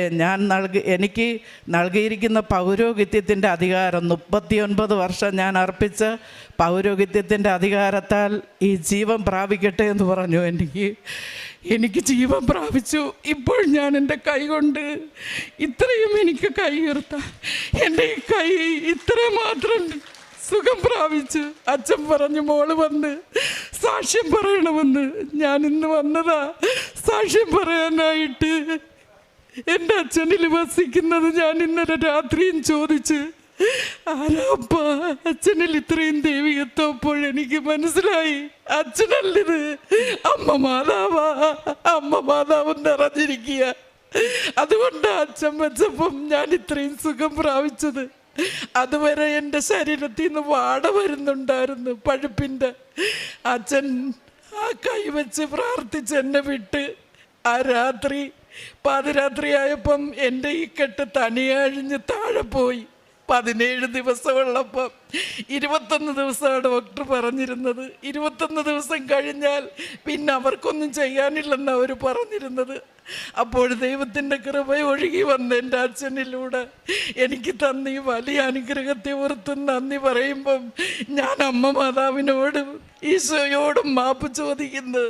എനിക്ക് തന്ന മുൻകാലങ്ങളിൽ തന്ന അനുഗ്രഹങ്ങൾക്ക് ഞാൻ സാക്ഷ്യം പറയാതെ പോയ എല്ലാ അവസ്ഥകളെയും ഓർത്തുകൊണ്ട് ഞാൻ അമ്മയോടും മാപ്പ് ചോദിക്കുകയായി ആൾത്താരെ കയറിയെന്ന്. അമ്മ മാതാവ് എനിക്ക് മാപ്പ് തരണേ. ഞാനിപ്പം രക്ഷിത പ്രവർത്തനം ഒന്നും ചെയ്യുന്നില്ല. കാരണം ഞാൻ കിടക്കയിൽ നിന്ന് എഴുന്നേക്കാൻ തുടങ്ങിയിട്ട് കുറഞ്ഞ നാളെ ആയുള്ളൂ. അപ്പം ഈ നിത്യബലിക്കോ അങ്ങനെയൊന്നും പോകത്തില്ല. പിന്നെ ഇപ്പം 2-3 ഞായറാഴ്ച കുർബാനയ്ക്ക് പോയി. ഇതിൻ്റെ ഇടയ്ക്ക് വെച്ച് കൊമ്പസാരം കുർബാനയൊക്കെ തന്നായിരുന്നു. അല്ലാതെ ഒരു പ്രാവശ്യം കൊമ്പസാരിച്ച് ഇപ്പം ഇത്തിരി നേരം ഇരുന്ന് കുടുംബ പ്രാർത്ഥന ചൊല്ലും.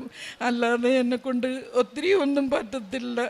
എന്നാലും എൻ്റെ ഒത്തിരി ഭാഗങ്ങളിൽ എല്ലാ വേദനകളും മാറ്റിത്തന്ന്. ഇതിൻ്റെ ഇടയ്ക്ക് ഞാൻ പറയാൻ വിട്ടുപോയൊരു കാര്യമുണ്ട്. എനിക്ക് ഇത്രയും വലിയ ഒരാപത്ത് പറ്റി ഞാൻ കിടക്കുമ്പം എൻ്റെ മക്കളെല്ലാം ഓടി വരുമ്പം ടേബിളിലിട്ടേക്കുന്ന ഞാൻ ദൈവമാതാവിനെയും ഈശോയെയും ഈശോ മറിയ ഔസേപ്പിനെയും സർവ്വവിശുദ്ധരെയും എല്ലാവരെയും വിളിച്ച് പ്രാർത്ഥിക്കുന്ന എന്നെ മാത്രം അവർ കണ്ടത്. ഒരിക്കലും ഞാൻ കരയുന്നതായിട്ട് അവർ കണ്ടിട്ടില്ല. എന്നെ കരയിച്ചില്ല എൻ്റെ ഈശോയും അമ്മയും. എനിക്കൊരു വേദനയും വരുത്തിയില്ല. ഞാൻ വേറൊരു അവസ്ഥയിലൂടെ എന്നെ വഴി നടത്തി. അത്രയും വലിയൊരവസ്ഥ ഞാൻ കണ്ടിരുന്നെങ്കിൽ ഞാൻ തിരിച്ചു വരത്തില്ലെന്നാണ് ഡോക്ടർ പോലും പറഞ്ഞത്. അവിടുന്ന് എനിക്ക് പുതുജീവൻ തന്ന് എന്നെ തിരിച്ചു കൊണ്ടുവന്നത്. ആ ദൈവത്തിന് ഞാൻ നന്ദി പറയുന്നു. എൻ്റെ മാതാവിനും ഞാൻ നന്ദി പറയുന്നു. മരണത്തിൻ്റെ നിഴൽ വീണ താഴ്വരയിലൂടെയാണ് ഞാൻ നടക്കുന്നതെങ്കിലും അവിടുന്ന് കൂടെ ഉള്ളതിനാൽ ഞാൻ ഭയപ്പെടുകയില്ല. അങ്ങയുടെ ഊന്നുവടിയും ദണ്ടും എനിക്ക് ഉറപ്പ് നൽകുന്നു. അച്ഛൻ്റെ കൈവെപ്പ് ശുശ്രൂഷ വഴി ഈ മകൾക്ക് പൂർണ്ണമായിട്ട് സുഖം പ്രാപിക്കുകയും ചെയ്തത്. പിന്നീട് ഈ മകൾ പറഞ്ഞത്, ബാരൂക്കിൻ്റെ പുസ്തകത്തിലെ 4-ാം അധ്യായം 28-ാം വചനം പറയുന്നത് പോലെ ദൈവത്തിൽ നിന്ന് അകലാൻ കാണിച്ചതിൻ്റെ 10 ഇരട്ടി തീഷ്ണതയോടെ തിരിച്ചു വന്ന് അവിടുത്തെ തേടുകയാണ്. ഈ മകൾ ഇതുപോലെ തന്നെ ആ അസുഖത്തിൻ്റെ ആ പ്രശ്നങ്ങളുടെ നടുവിൽ ഈശോയിലേക്ക് കൂടുതൽ അടുക്കുകയും ഈശോയുടെ സ്നേഹവും സാന്നിധ്യവും മനസ്സിലാക്കാൻ സാധിക്കുകയും ചെയ്യുകയാണ് ഈ മകളുടെ ജീവിതത്തിൽ പിന്നീട് നമ്മൾ കാണുന്നത്. ഞാൻ നിന്നെ ഒരിക്കലും അവഗണിക്കുകയില്ല എന്ന് പറഞ്ഞ കർത്താവ് നമുക്ക് അസാധ്യമായി തോന്നുന്ന കാര്യങ്ങളാണ് ദൈവത്തിന് സാധ്യമാക്കി തരുന്നത്. അത് ഈ ഉടമ്പടിയിൽ മാത്രമാണ്. ഉടമ്പടി ജീവിതം നയിക്കുന്ന മക്കൾക്കൊരു സുരക്ഷിതത്വമാണ് ഈശോയും അമ്മയും നൽകുന്നത്. അമ്മയുടെ സംരക്ഷണത്തിൽ ഓരോ കാര്യങ്ങളും പരിശുദ്ധ അമ്മയാണ് ഈശോയിലേക്ക് കൊണ്ടുപോകുന്നത്. ഈ മകളുടെ കാര്യവും ബഹുമാനപ്പെട്ട ജോസഫ് അച്ഛൻ്റെ കൈവെപ്പ് ശുശ്രൂഷ വഴി അച്ഛൻ അമ്മയോട് പറഞ്ഞപ്പോഴാണ് പെട്ടെന്ന് ഇക്കാര്യം ഉടമ്പടി ഉടനടി ഈ മകൾ ഉടമ്പടി എടുത്തായിരുന്നു. പിന്നീടാണ് ഒരു തീഷ്ണതയോടെയുള്ള ഉടമ്പടി ജീവിതം നയിക്കാനായിട്ട് തീർച്ചപ്പെടുത്തിയപ്പോഴാണ് വീണ്ടും ഒരു പുതിയ ജീവൻ നൽകിയത്. ലൂക്കായുടെ സുവിശേഷം 18-ാം അധ്യായം 27-ാം വചനം പറയുന്നത് പോലെ മനുഷ്യർക്ക് അസാധ്യമായത് ദൈവത്തിന് സാധ്യമാണെന്നാണ്. നമ്മുടെ ഓരോ ഉടമ്പടി മക്കൾക്കും തളർന്നു വരുന്ന ഓരോരുത്തർക്കും ബലം നൽകുന്ന ഒരു ദൈവമാണ് നമ്മുടെ കൂടെയുള്ളത്. യെശയ്യാ പ്രവാചകന്റെ പുസ്തകം 40-ാം അധ്യായം 29-ാം വചനം പറയുന്നത് തളർന്നവന് അവിടുന്ന് ബലം നൽകുന്നു, ദുർബലന് ശക്തി പകരുകയും ചെയ്യുന്നു. ഈ മകൾക്ക് തളർന്ന ജീവിതത്തിൽ, തളർന്ന ഫ്ലഷിൽ, അതായത് അസ്ഥിയായ ഫ്ലഷിൽ ഒരു പുതിയ ജീവൻ നൽകിയാണ് ദൈവം അനുഗ്രഹിച്ചത്. ഈശോയും അമ്മയും കഴിഞ്ഞു നൽകിയ ഒരു അനുഗ്രഹമാണിത്. ഞാൻ നിന്നെ സുഖപ്പെടുത്തുന്ന കർത്താവാണെന്നാണ് പുറപ്പാട് പുസ്തകം 15-ാം അധ്യായം 26-ാം വചനം പറയുന്നത്. ഉടമ്പടി മക്കളുടെ ജീവിതത്തിലൊന്നും ഭയപ്പെടേണ്ട ആവശ്യമില്ല. മനുഷ്യരുടെ മുമ്പിൽ ഒരു പക്ഷേ ഒരു വലിയ ആക്സിഡൻ്റ് ആവാം, പക്ഷേ ദൈവത്തിൻ്റെ മുമ്പിൽ ദൈവമെല്ലാം ഏറ്റെടുത്ത് നമ്മളെ സുഖപ്പെടുത്തുന്ന ഒരു ദൈവമാണ് നമ്മുടെ കൂടെയുള്ളത്. ഉണങ്ങിയ അസ്ഥിക്ക് ജീവൻ നൽകുന്ന ദൈവമാണ് നമ്മുടെ കൂടെയുള്ളത്. നമുക്ക് വിശ്വസിച്ചുകൊണ്ട് നമ്മുടെ ഉടമ്പടി ജീവിതവും കൂടുതൽ തീഷ്ണതയോടെ വിശ്വസ്തയോടെ നമുക്ക് മുന്നോട്ട് നയിക്കാം. മേഴ്സി സെബാസ്റ്റ്യന് ലഭിച്ച ഈ വലിയ രോഗസൗഖ്യത്തിന് നമുക്ക് കരങ്ങളടിച്ച് ദൈവത്തെ മഹത്വപ്പെടുത്താം. വെളിപാടിൻ്റെ പുസ്തകം 12-ാം അധ്യായം 1-ാം വാക്യം. സ്വർഗത്തിൽ ഞാനൊരു അടയാളം കണ്ടു. സൂര്യനെ ഉടയാടയാക്കിയ ഒരു സ്ത്രീ, അവളുടെ പാദങ്ങളിൽ ചന്ദ്രൻ, ശിരസിൽ 12 നക്ഷത്രങ്ങൾ കൊണ്ടുള്ള കിരീടം. എറണാകുളം ജില്ലയിൽ പുതുവൈപ്പിടവകയിൽ നിന്ന് വരുന്നു. എൻ്റേത് 2ാമത്തെ സാക്ഷ്യമാണ്. എനിക്ക് പരിശുദ്ധ മാതാവ് ഈ കൃപാസന അമ്മയുടെ അൾത്താരയിൽ മുന്നിൽ നിന്ന് ഈ സാക്ഷ്യം പറയാനായിട്ട് അനുവദിച്ച തിരുക്കുമാരനും പരിശുദ്ധ അമ്മയ്ക്കും 1000 നന്ദി പറഞ്ഞുകൊണ്ട് ഞാൻ തുടങ്ങട്ടെ. എൻ്റെ പേര് ജോബ് മാനുവൽ. ഞാൻ മർച്ചൻ്റ് നേവിയിൽ ജോലി ചെയ്യുന്നു. ഞാൻ 2020 ഉടമ്പടി എടുക്കുന്നത്. അതെനിക്ക് വിജയിപ്പിക്കാൻ പറ്റിയില്ല. പിന്നെ 2023 ഞാൻ വന്ന് കൃത്യമായിട്ട് ചെയ്യാനായിട്ട് ആഗ്രഹിച്ചു. കാരണം ഞാൻ സാമ്പത്തികമായിട്ട് വളരെ ബുദ്ധിമുട്ടിയിരുന്നു. ജോലി കിട്ടാനായിട്ട് എനിക്ക് വളരെ പ്രയാസമായിരുന്നു. കാരണം എനിക്കൊരു 5 വർഷത്തെ ഗ്യാപ്പ് വന്നു. അപ്പോൾ എൻ്റെ ഒരു അമ്മച്ചിയുടെ മരണത്തോടനുബന്ധിച്ച് എനിക്ക് ലീവ് എടുക്കേണ്ടി വന്നു. അങ്ങനെയൊക്കെ വന്നു. പിന്നെ എനിക്ക് അതുപോലെ തന്നെ ജോലി സ്ഥലത്ത് പല കമ്പനികളിൽ പോയാലും അങ്ങനെ പിടിച്ചു നിൽക്കാൻ പറ്റുന്നില്ല. പെട്ടെന്ന് പോരേണ്ട വരുന്നൊരു അവസ്ഥ ഉണ്ടായിരുന്നു. അപ്പോൾ ഇതെല്ലാം എൻ്റെ കുടുംബത്തിലും വളരെയധികം ബുദ്ധിമുട്ടുണ്ടാക്കിയിരുന്നു. അങ്ങനെ ഞാൻ ഇവിടെ വന്ന് അച്ഛൻ എൻ്റെ തലക്ക് പിടിച്ച് പ്രാർത്ഥിച്ചതിന് ശേഷമാണ് എനിക്ക് സൗദിയിലേക്ക് നല്ലൊരു ജോലി കിട്ടിയത്. സൗദിയിൽ പോയി അത് അച്ഛൻ പറഞ്ഞതുപോലെ എനിക്ക് 2 ട്രിപ്പ്, അത് 10 മാസവും 9 മാസമൊക്കെ ജോലി ചെയ്യാൻ പറ്റി. അതിനുശേഷം ഞാൻ ഇവിടെ വന്ന് സാക്ഷ്യം പറഞ്ഞ് തിരിച്ച് ഞാൻ സൗദിയിലേക്ക് പോയ ശേഷം എനിക്കൊരു വളരെ ഒരു ടെസ്റ്റ് സംഭവിച്ചു. ഒരു ടെസ്റ്റ് ഉണ്ടായിരുന്നു. അത് ആ ടെസ്റ്റും പിന്നെ ഒരു ടിസ്റ്റുമായിട്ട് മാറി. അത് എനിക്ക് എൻ്റെ കുടുംബത്തിലും വളരെ ഒരു വിശ്വാസത്തിലേക്കും, വലിയ പ്രയാസങ്ങളിലൂടെ കടന്നുപോയെങ്കിലും ഒരു വിശ്വാസത്തിലേക്ക് കടന്നു വരാനായിട്ട് കഴിഞ്ഞു. അതായത് ഞാൻ സൗദിയിൽ ജോലി ചെയ്യുന്നതിനിടയിൽ എനിക്ക് ഒരു തലകറക്കമുണ്ടായി.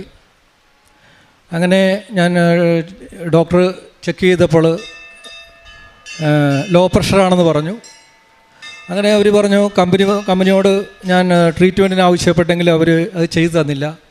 അവർ പറഞ്ഞു, നീ നാട്ടിൽ പോയി ട്രീറ്റ്മെൻറ്റ് ചെയ്തു വരാൻ പറഞ്ഞു. അങ്ങനെ അവരുടെ നിർബന്ധം മൂലം ഞാൻ നാട്ടിലേക്ക് പോന്നു. ട്രീറ്റ്മെൻറ്റ് കഴിഞ്ഞു. ഒരു മാസം എൻ്റെ ഒരു കുടുംബ ഡോക്ടർ വഴിയായിട്ട് ട്രീറ്റ്മെൻറ്റ് കഴിഞ്ഞു. ഞാൻ ഫിസിക്കൽ ഓക്കെ ആയി. ഞാൻ തിരികെ പോകാനായിട്ട് അതിൻ്റെ മെഡിക്കൽ സർട്ടിഫിക്കറ്റൊക്കെ ഹാജരാക്കി മെസ്സേജ് അയച്ചു.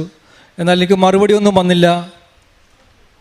അപ്പോൾ ഞാനത് എൻ്റെ ഏജൻസിയായിട്ട് ബന്ധപ്പെട്ടു അന്വേഷിച്ചപ്പോൾ അവർ പറഞ്ഞു, തനിക്ക് 56 വയസ്സായി, ഇനി തന്നെ കമ്പനിക്ക് വേണ്ട എന്ന്.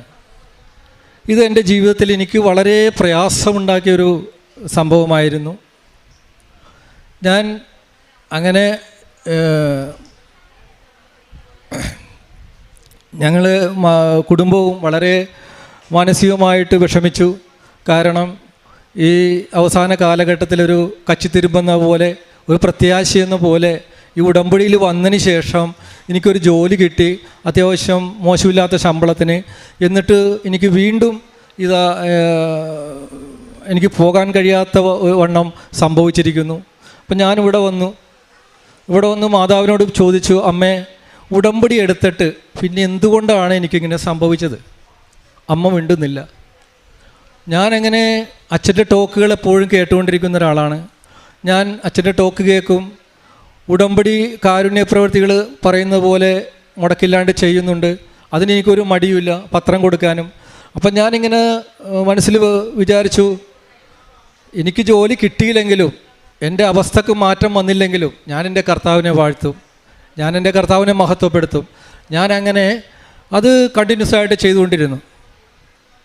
ഒരു ദിവസം അച്ഛൻ്റെ ടോക്കിൽ ഇങ്ങനെ അച്ഛൻ പറഞ്ഞു, 56 വയസ്സ്, 56 എന്നുള്ളൊരക്കം ഉള്ള ചില വ്യക്തികളെ, അതുമായിട്ട് ബന്ധപ്പെട്ട ചില വ്യക്തികളെ ദൈവം അനുഗ്രഹിക്കുന്നു എന്നുള്ളൊരു ടോക്ക് ഞാൻ കേട്ടു.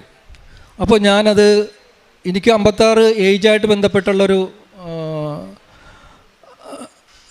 ബന്ധപ്പെട്ടുള്ളതാണല്ലോ. അപ്പം ഞാനാണെന്ന് അങ്ങോട്ട് വിശ്വസിച്ചു. എനിക്ക് അതിന് ശേഷം ഞാൻ എൻ്റെ വാട്സപ്പ് ഗ്രൂപ്പിൽ നിന്ന് എനിക്കൊരു വാണ്ടഡ് കണ്ട് ഞാൻ അയച്ചു. അത് ഷാർജ കസ്റ്റംസ് പോർട്ടിലേക്കാണ്. കിട്ടുമെന്ന് വിചാരിച്ചതല്ല, എന്തോ എനിക്ക് തന്നെ അങ്ങനെ തോന്നി വിടണമെന്ന്. വിട്ടു ഒരാഴ്ച കഴിഞ്ഞപ്പോൾ അവർ എന്നെ കോൾ ചെയ്തു, നിങ്ങളുടെ ബയോഡാറ്റ കണ്ടു, നിങ്ങൾക്ക് താല്പര്യമാണെങ്കിൽ സ്കൈപ്പ് ഇൻ്റർവ്യൂ ചെയ്യാം. സ്കൈപ്പ് ഇൻ്റർവ്യൂ എടുത്തതിന് ശേഷം നിങ്ങളെ ഇഷ്ടപ്പെട്ടാൽ ഞങ്ങൾ നിങ്ങളെ വിളിക്കാമെന്ന്. ഞാൻ സമ്മതിച്ചു. എന്നാൽ സ്കൈപ്പ് ഇൻ്റർവ്യൂ എന്ന് പറയുമ്പോൾ പേടിയാണ്. കാരണം ഇംഗ്ലീഷിന് എനിക്ക് വലിയ പിടുത്തം, ഇംഗ്ലീഷിൽ കുറേ വീക്കാണ് ഞാൻ. അപ്പം ഞാൻ മാതാവിനോട് പറഞ്ഞു, അമ്മ മാതാവ് വന്നിരുന്ന് ഈ ഇൻ്റർവ്യൂ എനിക്ക് പാസ്സാക്കി തരണം. Not by merit but by grace, അച്ഛൻ പറയുന്നത് പോലെ ഞാനത് പറഞ്ഞുകൊണ്ട് നടന്നു. കാരണം എനിക്കൊരു യോഗ്യതയില്ല. കാരണം മാനസികമായും ശാരീരികമായും തളർന്നിരിക്കുകയാണ്. പക്ഷേ എന്താണെന്നറിയില്ല, ഇൻ്റർവ്യൂ ചെയ്ത ആൾ പറഞ്ഞതിനെല്ലാം ഞാൻ മറുപടി കൊടുത്തു. അപ്പോൾ അദ്ദേഹം പറഞ്ഞു, തന്നെപ്പോലൊരാളെയാണ് ഞങ്ങൾക്ക് ആവശ്യം, ജോലിയുടെ സർട്ടിഫിക്കറ്റ് അയക്കാമെന്ന് പറഞ്ഞു. അങ്ങനെ ഞാനത് അതിനുവേണ്ടി വെയിറ്റ് ചെയ്തു. 1 മാസം വെയിറ്റ് ചെയ്തിട്ടും വന്നില്ല. അങ്ങനെ ഞാൻ അവരോട് ചോദിച്ചു കഴിഞ്ഞപ്പോൾ അവർ ഒരു ഉദ്യോഗസ്ഥൻ പറഞ്ഞു, വെയിറ്റ് ചെയ്യ്, കാരണം തൻ്റെ ഏജ് വിഷയമാണ്, 56 വയസ്സിൽ ഒരു വിഷയമാണ്, അതുകൊണ്ട് താൻ വെയിറ്റ് ചെയ്യ്, വേറെ ആരും വരുന്നില്ലെങ്കിൽ തന്നെ കോൾ ചെയ്യും എന്ന് പറഞ്ഞു. അങ്ങനെ ഞാൻ 2 മാസം വെയിറ്റ് ചെയ്തു, 3 മാസം വരെയും വെയിറ്റ് ചെയ്തു, വിളിച്ചില്ല. ഞാൻ അങ്ങനെ വീട്ടിലെല്ലാവർക്കും ആകെ ഇടർച്ചയായി. ഇതുകൊണ്ട് മുന്നോട്ട് പോകാൻ പറ്റൂലല്ലോ, അവരെ കുറ്റം പറഞ്ഞിട്ട് കാര്യമില്ല. അങ്ങനെ ഞാൻ മദ്രാസിലേക്ക് എൻ്റെ ഒരു സുഹൃത്ത് വഴി വണ്ടി കയറാനായിട്ട് ട്രെയിൻ കയറി അവിടെ ഒരു ജോലി അന്വേഷിക്കാനായിട്ട് പോകാനായിട്ട് ബുക്ക് ചെയ്യാൻ പോകുന്ന നിമിഷത്തിൽ എനിക്ക് ഷാർജ പോർട്ടിൽ നിന്ന് കോൾ വരികയാണ്. അവർ പറഞ്ഞു, നിങ്ങൾക്ക് ജോലിയൊന്നും കിട്ടിയിട്ടില്ലെങ്കിൽ പറയണം എന്ന്. ഞാൻ പറഞ്ഞു, നിങ്ങൾക്ക് വേണ്ടി വെയിറ്റ് ചെയ്യുകയാണ്. അങ്ങനെ അവർ പറഞ്ഞു, അങ്ങനെയാണെങ്കിൽ കയറി പോരെന്ന് പറഞ്ഞു. കാരണം ഈ 56-ാമത്തെ വയസ്സിൽ പരിശുദ്ധ മാതാവ് എന്നെ അനുഗ്രഹിച്ചു. ഗവൺമെൻറ് ജോലിക്കായിട്ടാണ് മാതാവ് എന്നെ അനുഗ്രഹിച്ചത്. കാരണം സൗദിയിൽ നിന്ന് ഇത്രയും വിഷയമുണ്ടായി തിരിച്ചു വന്നതും എല്ലാം മാതാവ് ഒരു ടെസ്റ്റിന് വേണ്ടി ഒരുക്കുകയായിരുന്നു, വിശ്വാസം വർദ്ധിപ്പിക്കുന്നതിന് വേണ്ടി ഒരുക്കുകയായിരുന്നു. അങ്ങനെ ഞങ്ങളുടെ കുടുംബത്തിന് ഞങ്ങൾക്ക് വിശ്വാസം വന്നു. പിന്നെ ഞാൻ ഉടമ്പടിയിൽ വെച്ച മറ്റു കാര്യങ്ങളെല്ലാം എനിക്ക് ദൈവം നടത്തി തന്നു.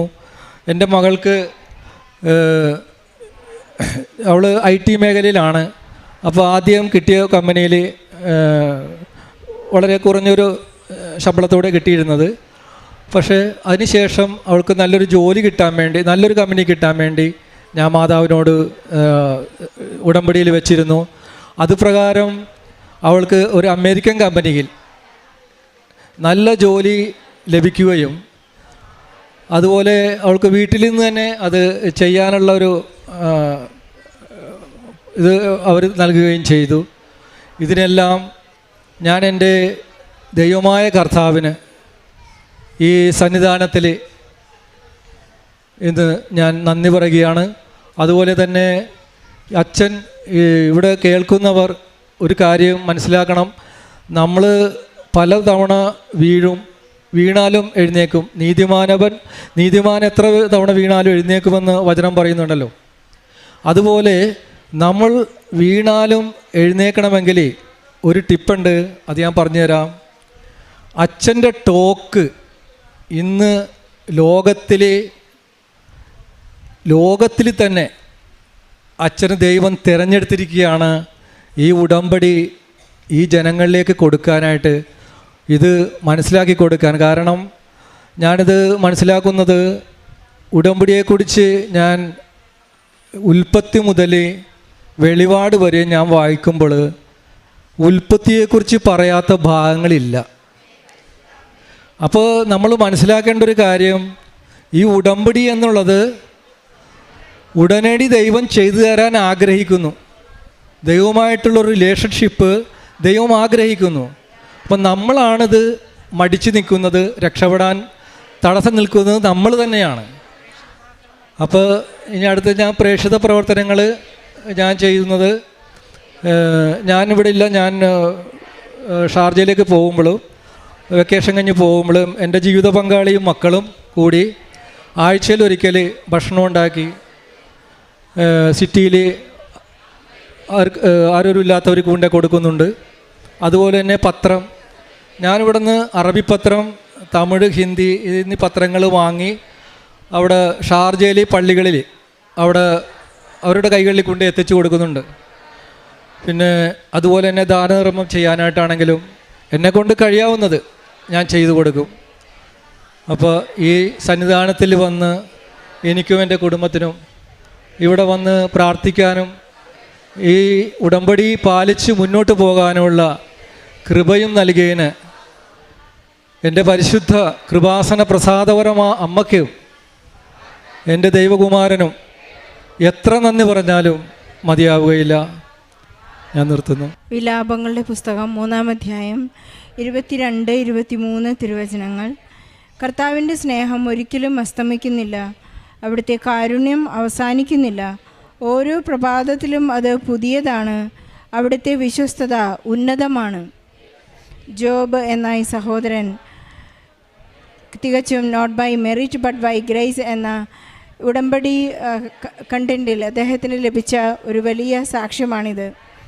56 വയസ്സിൽ ഷാർജയിൽ ഒരു ഗവൺമെൻറ് ജോലി ലഭിച്ചതിനെക്കുറിച്ചാണ് അദ്ദേഹം ഇവിടെ ഷാർജ കസ്റ്റംസ് പോർട്ടിൽ അദ്ദേഹത്തിന് ഗവൺമെൻറ് ജോലി ലഭിച്ചതിനെക്കുറിച്ചാണ് അദ്ദേഹം ഏറ്റു പറഞ്ഞത്. എല്ലാ സാധ്യതകളും വഴികളും അടയുമ്പോൾ ജീവനും വഴിയും സത്യവും ജീവനുമായ ഈശോ തന്നെയാണ് നമുക്ക് വഴി തുറന്നു തരുന്നത്, നമ്മുടെ വഴിയായിട്ട് വരുന്നത്. പരിശുദ്ധ അമ്മ മാധ്യസ്ഥം വഹിച്ചുകൊണ്ട് അദ്ദേഹത്തിന് സമയച്ചുരുക്കത്തിലാണ് ഈ ജോലി അദ്ദേഹത്തിന് ഈശോയിൽ നിന്ന് പ്രാപിച്ചു കൊടുത്തിരിക്കുന്നത്. കാരണം സൗദിയിൽ നിന്ന് എല്ലാം നഷ്ടപ്പെട്ട് തൻ്റെ കുടുംബത്തിന് വേണ്ടി വളരെയധികം ഭാരപ്പെട്ടും വേദനയോടും കൂടി പ്രാർത്ഥിക്കുകയും ജോലി ചെയ്യുകയും ചെയ്ത് തിരിച്ചു ചെല്ലുമ്പോൾ ഇനി സൗദിയിലേക്ക് തിരിച്ചു ചെല്ലുമ്പോൾ കൈമലർത്തി കൈയൊഴിഞ്ഞ ഒരവസ്ഥയിൽ വളരെ സങ്കടപ്പെട്ടപ്പോഴാണ് പരിശുദ്ധ അമ്മ ആ സങ്കടത്തിൽ ഒന്ന് ഉത്തരമായി പ്രാർത്ഥനയുടെ ഫലമായി അദ്ദേഹത്തിന് ഏറ്റവും നല്ല ഒരു ഭാവിയെ നോക്കി പുഞ്ചിരിക്കാൻ സാധിക്കുന്ന ഒരു ജോലി അദ്ദേഹത്തിന് നൽകി അനുഗ്രഹിച്ചിരിക്കുന്നത്. നമ്മുടെ ജീവിത ഭാരങ്ങൾ എത്ര വലുതായാലും പരിശുദ്ധ അമ്മ അത് ലഘൂകരിച്ച് തരുന്നു.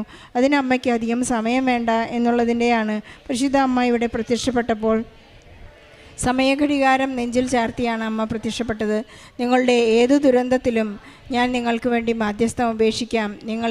നിങ്ങൾക്ക് രക്ഷിക്കാനായി എൻ്റെ ദൈവകുമാരൻ നിങ്ങൾക്കായി രക്ഷകനായിട്ടുണ്ട് എന്നുള്ള ഒരു വലിയ ഉറപ്പാണ് ഉടമ്പടിയിലൂടെ നമുക്ക് നൽകുന്നത്.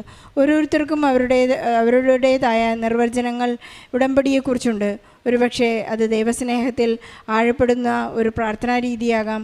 ഒരുപക്ഷെ അത് ഒരു റിലിജനേക്കാൾ അതൊരു ഗാഢമായ ബന്ധത്തെക്കുറിച്ചാകാം.